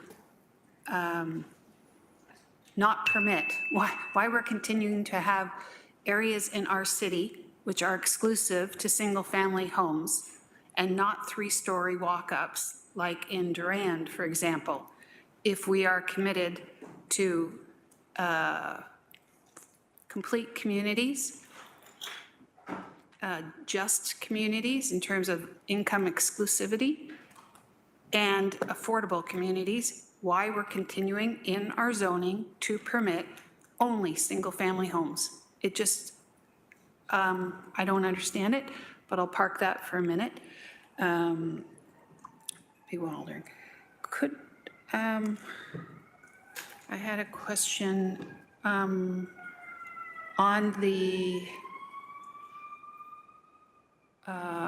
just ensuring in our consultation, is that a question to staff? If I understood the phases of consultation,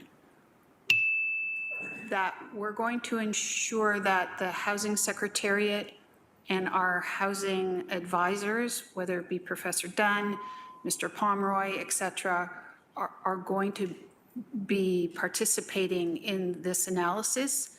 Because I'm sure there's a new report out of Berkeley which says inclusionary zoning is not where you want to put your public resources, and it actually dampens housing production. And if you're serious about inclusivity, you have to put some public money on the table to provide for those units. So just looking for that assurance, and those are my questions. So through the chair, that's correct. We've had sort of the internal city staff have had high-level conversations with our Housing Secretariat's office and some other, the big players in housing internally. But where we are in this project was as directed to move through this municipal assessment. And in this next step, we also really recognize this need, that it needs to be sort of a whole housing approach. And, referencing back to some of these toolboxes idea, this is one tool, and we need to see how that fits into the greater sort of housing strategy and plan for the city of Hamilton. And that is, front and center is in our consultation plan. Thank you. Up now is Councillor Alex Wilson, followed by Councillor McMeekin. Councillor Wilson, please. Thank you. Picking up on the discussion that's happened so far, finding that Goldilocks zone, sweet spot, 15% profitability for feasibility, whatever we're referring to that zone. The appendices in the report discuss, broadly speaking, other policy options, so things the city can do to de-risk applications. Basically, how can we make that number get lower, and therefore 15%, all those numbers become smaller. There's, just picking up right where Councillor Maureen Wilson picked up, there's the other option, which is we help meet the need. Like if we're trying to raise these numbers, and that could be advisable or not strategic, and that's not the conversation I'm trying to get at today. I'm just trying to understand what options are being considered through this review in that category of not necessarily reducing the cost. So, hey, we'll approve things faster. Well, the municipality's the problem here. We'll get rid of our costs of the planning department. But what if instead we said, hey, we have different financing options. So if we're going to get these value, this is what we're getting, we can meet some of that financing need. And we don't need you to get 15% for the units we're financing. We have a different risk appetite than maybe a financial institution. I'm wondering when in this process does that get considered? Have they been scoped out so far? I just, in a brief review of kind of some of those other policy options, it only seemed to be things we could do to reduce costs. Not saying that's not great, just wondering, is there anything on the other side and what does that look like? I think that's an excellent question. I'll first ask Neil and then we'll go to Bohan. So Neil, please. Yeah, so through the chair, ultimately, the municipality has control over what it has control over. And a lot of those things are things like, can we accelerate timelines? Can we reduce our share of the cost? When we get into the idea of development financing, there might be opportunities there where certain developers or certain groups are finding alternatives, which is why even though some of those tables up there show a lot of ends, we still see development in those areas. And that's because there are sort of groups and organizations that are either providing or seeking out those alternative funding models. That 15% number, again, was used in the study because that's the status quo, that's the generality of it.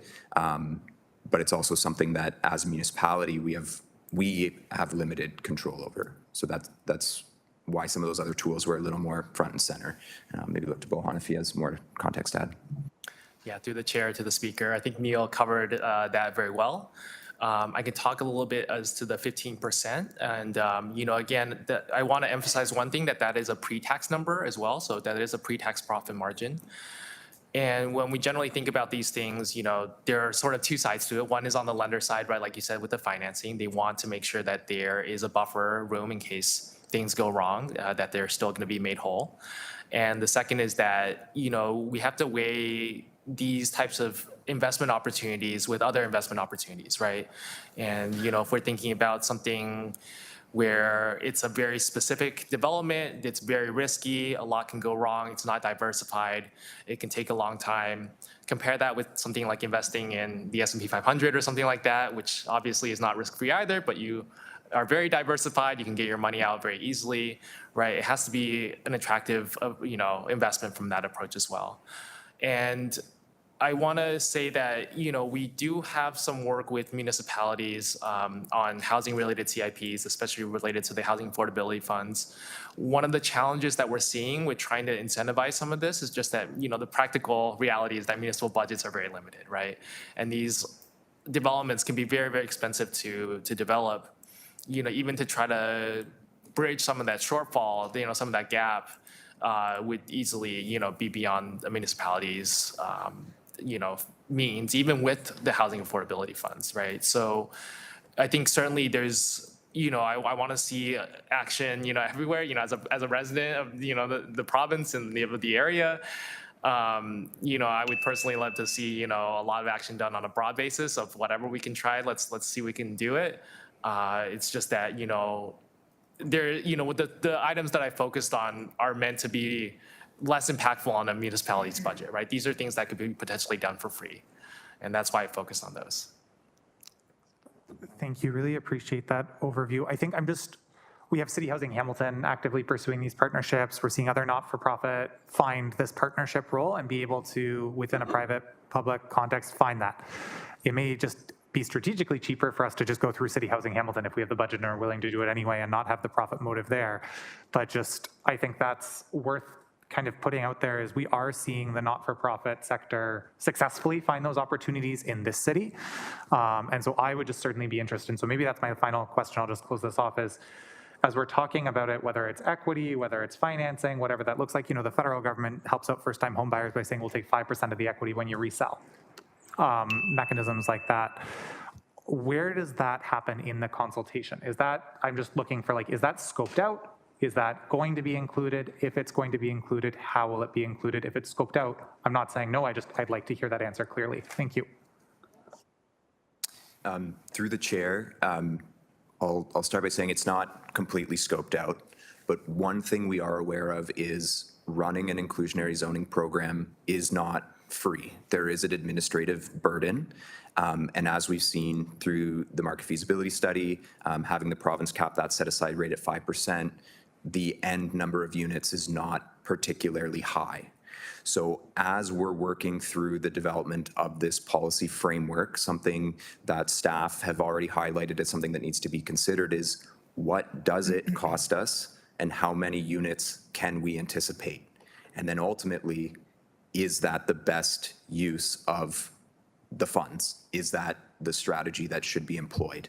At this point, I'll just take another step back in the Greater Ontario context. Some of the municipalities that were a little bit ahead of us looked at a very different market situation 2-3 years ago and decided to move ahead. Some of them are moving ahead with a little more caution. Some of them have pressed pause. So we are now sort of in this environment where people are starting to press pause or have a little more caution, and it will be a decision as staff as we're moving through this, and then ultimately as the council who will choose to enact a policy that there will be a pro-con list. There will be a balance of, is this the best tool? And getting back to that toolbox idea, it can't be the only tool. I think that's pretty obvious. And is there a niche that it fills that maybe we can't fill otherwise? And is that worth it? And there will be that sort of value discussion, and that will have to happen. And that's something that planning staff in particular need to flush out at a greater sense with our counterparts in the Housing Secretariat's office of what other programs are there, what money's being spent, the administration of this program looks like, because we don't know yet, what will that cost, and is that a good dollar per unit return? And those are all questions we have. How exactly we're going to get to the answer, we're not sure yet, but we have the questions. Okay, thank you. Last speaker is Councillor McMeekin, please. This is a fascinating discussion, Madam Chair, and one I really appreciate. It's a sense of deja vu in some ways. The things you do and the things you didn't do, and the wisdom to know the difference, I guess, at times. But let me lead by saying there's a difference between being a bleeding heart and being bleeding smart. Now, bleeding smart requires that we understand that there are a variety of tools that can be used. But when you're using a tool, you've also got to think of the person using the tool, the skill set they have, and the company they work for, and whether or not they've actually got a job and can be financed. There's a lot of complexity to this, and limitations. But so this is a really good start, I think. I want to just tell a story about. Let me preface it by saying this. When there are structural barriers to getting things done, like focus on very specific housing demographics, I guess the question is, are we building the right kind of housing, the most needed housing? But that's another day. The key factor is often, and I think there's lots of evidence to support this, the imagination, the innovation of the builders and the municipalities and governments and NGOs working together. What kind of entrepreneurial, imaginative solutions can we come up with? Craig and I had the opportunity to travel with our housing staff lead and the incoming president of Habitat for Humanity up to Waterloo. And we met with them about a project that they're undertaking. Let me just outline it just quickly, just because it was very imaginative. They have a partnership in place where the intent is to build 10,000 homes and 3,000 rent-geared income units for 50% of the market value. And they made some tough decisions. They weren't on pause. They were moving pretty quickly. The region was donating land, provided the housing was being built for that, with that particular focus. Building companies which were struggling to continue to employ workers, might go bankrupt, were agreeing to take, I think, Craig, I think they agreed on a 4% profit rather than the 15% profit. The province was waiving development fees for social housing, and they were waiving their a lot of their red tape building code stuff. They're being successful. They just dedicated another massive acreage up in Waterloo to continue the program because it's been so successful.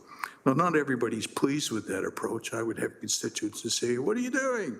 You know, you're giving people cheap housing. You didn't help me get cheap housing. But, you know, these are ethical, moral budget decisions that we need to make. There are ways to do it, but it requires a combination of the tools, various tools. This is a good one if it's properly used and used in concert with other things that are going on. So, Neil and your team, I really appreciate what you've done. I think you started us down a journey, and I'm going to, as others around this table, we're going to be watching very carefully to see just where we end up on this. It's about partnership. It's about a shared sense of purpose, Madam Chair. It's about levels of government coming together, not coming together, not pointing fingers at each other, but actually moving forward to get focused things done. That's the end. Thanks. Thank you, Councillor McMeekin. Seeing as there are no other speakers, we do have a mover and a seconder. So may I have your vote electronically to approve the recommendations within this report?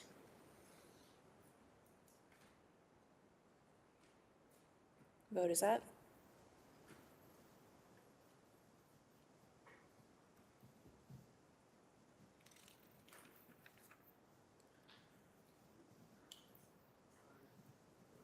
And Councillor Pauls is a thumbs up. Vote carries 9-0. Thank you. Committee, we are at 1:10. We only have a couple more items to go, so I hope that we can muscle through it and try and get to conclusion as quickly as possible. 9.7 is the HMHC 25-007 Committee Hamilton Municipal Heritage Committee minutes dated for June 27th. May I please have a mover and a seconder to approve the recommendations within the report? Councillor Crutch and Councillor Alex Wilson. Any discussion on this item? Councillor Alex Wilson, please. Keep it very quick. Just want to thank the committee and staff for their work in clearing this property from the register. It's been there for a couple of years now. Really exciting to have the old post office be recommended for designation here. So very excited. Thank you. Thank you, Councillor Wilson. Seeing none, no more speakers, may I please have your vote electronically, please? Vote is up.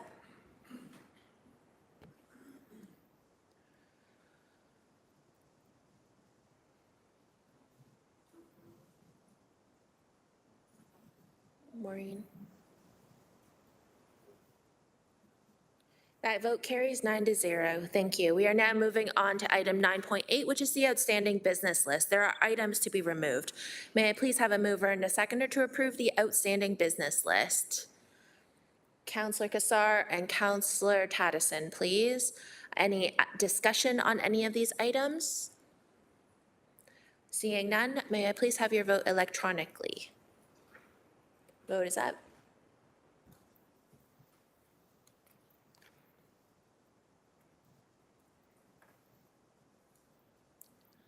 And that vote carries 9-0. Thank you. We are now moving on to motions. 10.1 is expediting the development of Scooby lands. Councillor Beatty, could you please introduce your motion and your seconder? Thank you, Chair. Happy to do so, and apologies for having to do this virtually. Originally anticipated having one of my Stony Creek colleagues as a seconder, but seeing them not in the room, I'm wondering if my colleague from Ward 7 would mind terribly seconding if she's available to do that. Thank you, Councillor Pauls. Appreciated. I'll read it in, and then I've, of course, got a comment. Whereas the Scooby, which is an acronym that stands for Stony Creek Urban Boundary Expansion, lands were approved in 2004 by the City of Hamilton, whereas Scooby lands are within an OMB-approved urban boundary and designated for development in 2007. Whereas the Fruitland-Winona Secondary Plan has designated a mix of housing options in 3 designated blocks, whereas blocks in 2 have received council approvals, and the development industry is just now bringing forward development plans and mobilizing to begin early construction on a variety of family-focused and entry-level ground-based housing options, including singles and towns and low-rises. Whereas Block 1 has been yet to be approved despite being planned for growth development in its entirety, apologies, for nearly 20 years. Whereas Block 1 envisions over 1,000 new entry-level attainable ground-level family-oriented housing units, in addition to transit-focused road networks, parks, recreation amenities, as well as a badly needed public elementary school. Whereas Hamilton is facing a housing crisis that requires urgent action to increase supply, whereas planning delays and administrative barriers have slowed progress on these lands. Therefore, be it resolved that growth management staff be directed to report back to with a plan to expedite the build out of the Scooby lands with a focus on enabling the approval of the Fruitland-Winona Secondary Plan Area Block 1 and report back to Planning Committee in Q3 2025. And if I may, Chair, offer a comment. Please go ahead. And first I want to begin with a high-level view and a genesis of this motion, Chair, and also to recognize yourself and many other council colleagues who have reached out to better understand the history and intent of what I'm trying to accomplish here. So my thanks to yourself and other colleagues in the room there who have reached out to better understand and to have that chat. It struck me, Chair, that when we were discussing the possible expansion of the current urban boundary last week or the week before, that within Stony Creek, we still have hundreds of hectares, and I emphasize hectares, not acres, so times that by 2.5, hundreds of hectares, serviced more or less, planned under the Fruitland-Winona Secondary Plan, and all within the current urban boundary. And further to that, we heard in that same presentation weeks ago about a lack of built form types of housing that people are searching for here in Hamilton that is leading us to lose people to places like Woodstock, Thorold, Haldeman County, et cetera. And this is the exact type of built form that is really anticipated and spelt out within the Fruitland-Winona Plan, which is a broad mix of land-based housing in a desirable, and I admit my bias there, a desirable part of the world, but in relative proximity to amenities, to employment areas. It's exactly what we were talking about last couple of weeks. And yet these lands that have been on the books and approved for over 20 years and in a more informal way anticipated for nearly 50, these lands are still now just getting shovels in the ground, or in the case of Block 1, we're still awaiting final approvals. As mentioned in the motion, Scooby as a whole is broken into 3 blocks. Each block is a collection of landowners that are required to collaborate on how to move development forward in conjunction with the city. This is a more or less scenario, could add levels of detail, but I want to keep this high level. And as noted, blocks 2 and 3 are already approved by previous councils, but block 1 remains unapproved. And let me again describe the importance of block 1. You've heard me say this in the motion and in this room. Block 1 is where the new amenities that will service the growth area are located.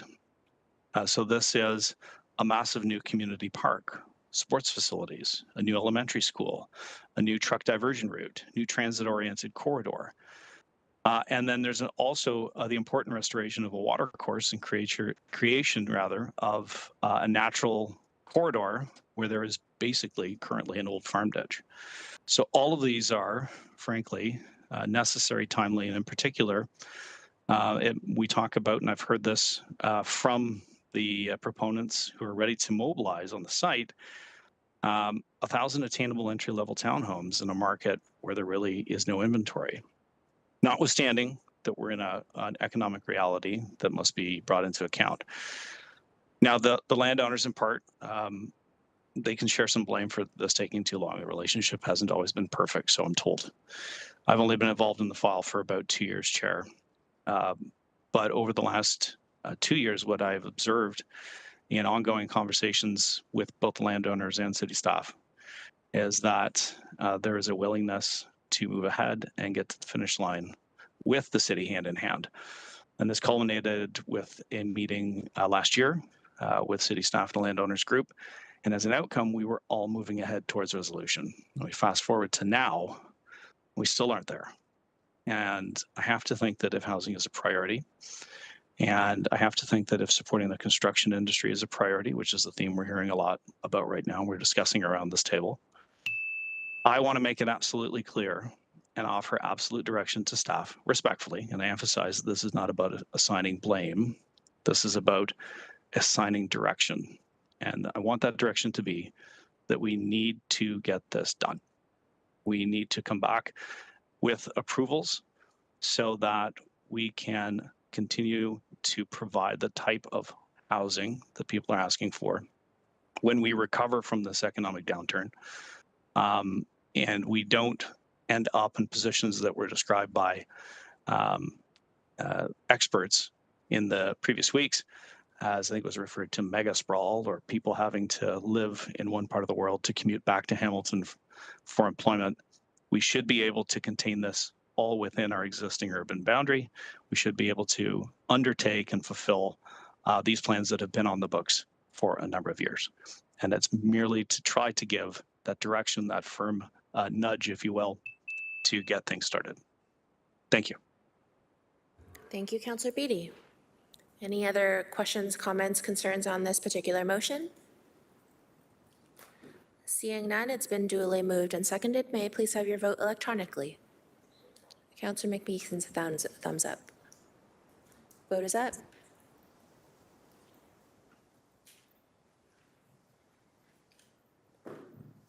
That vote carries 9-0. Thank you. We are now at adjournment.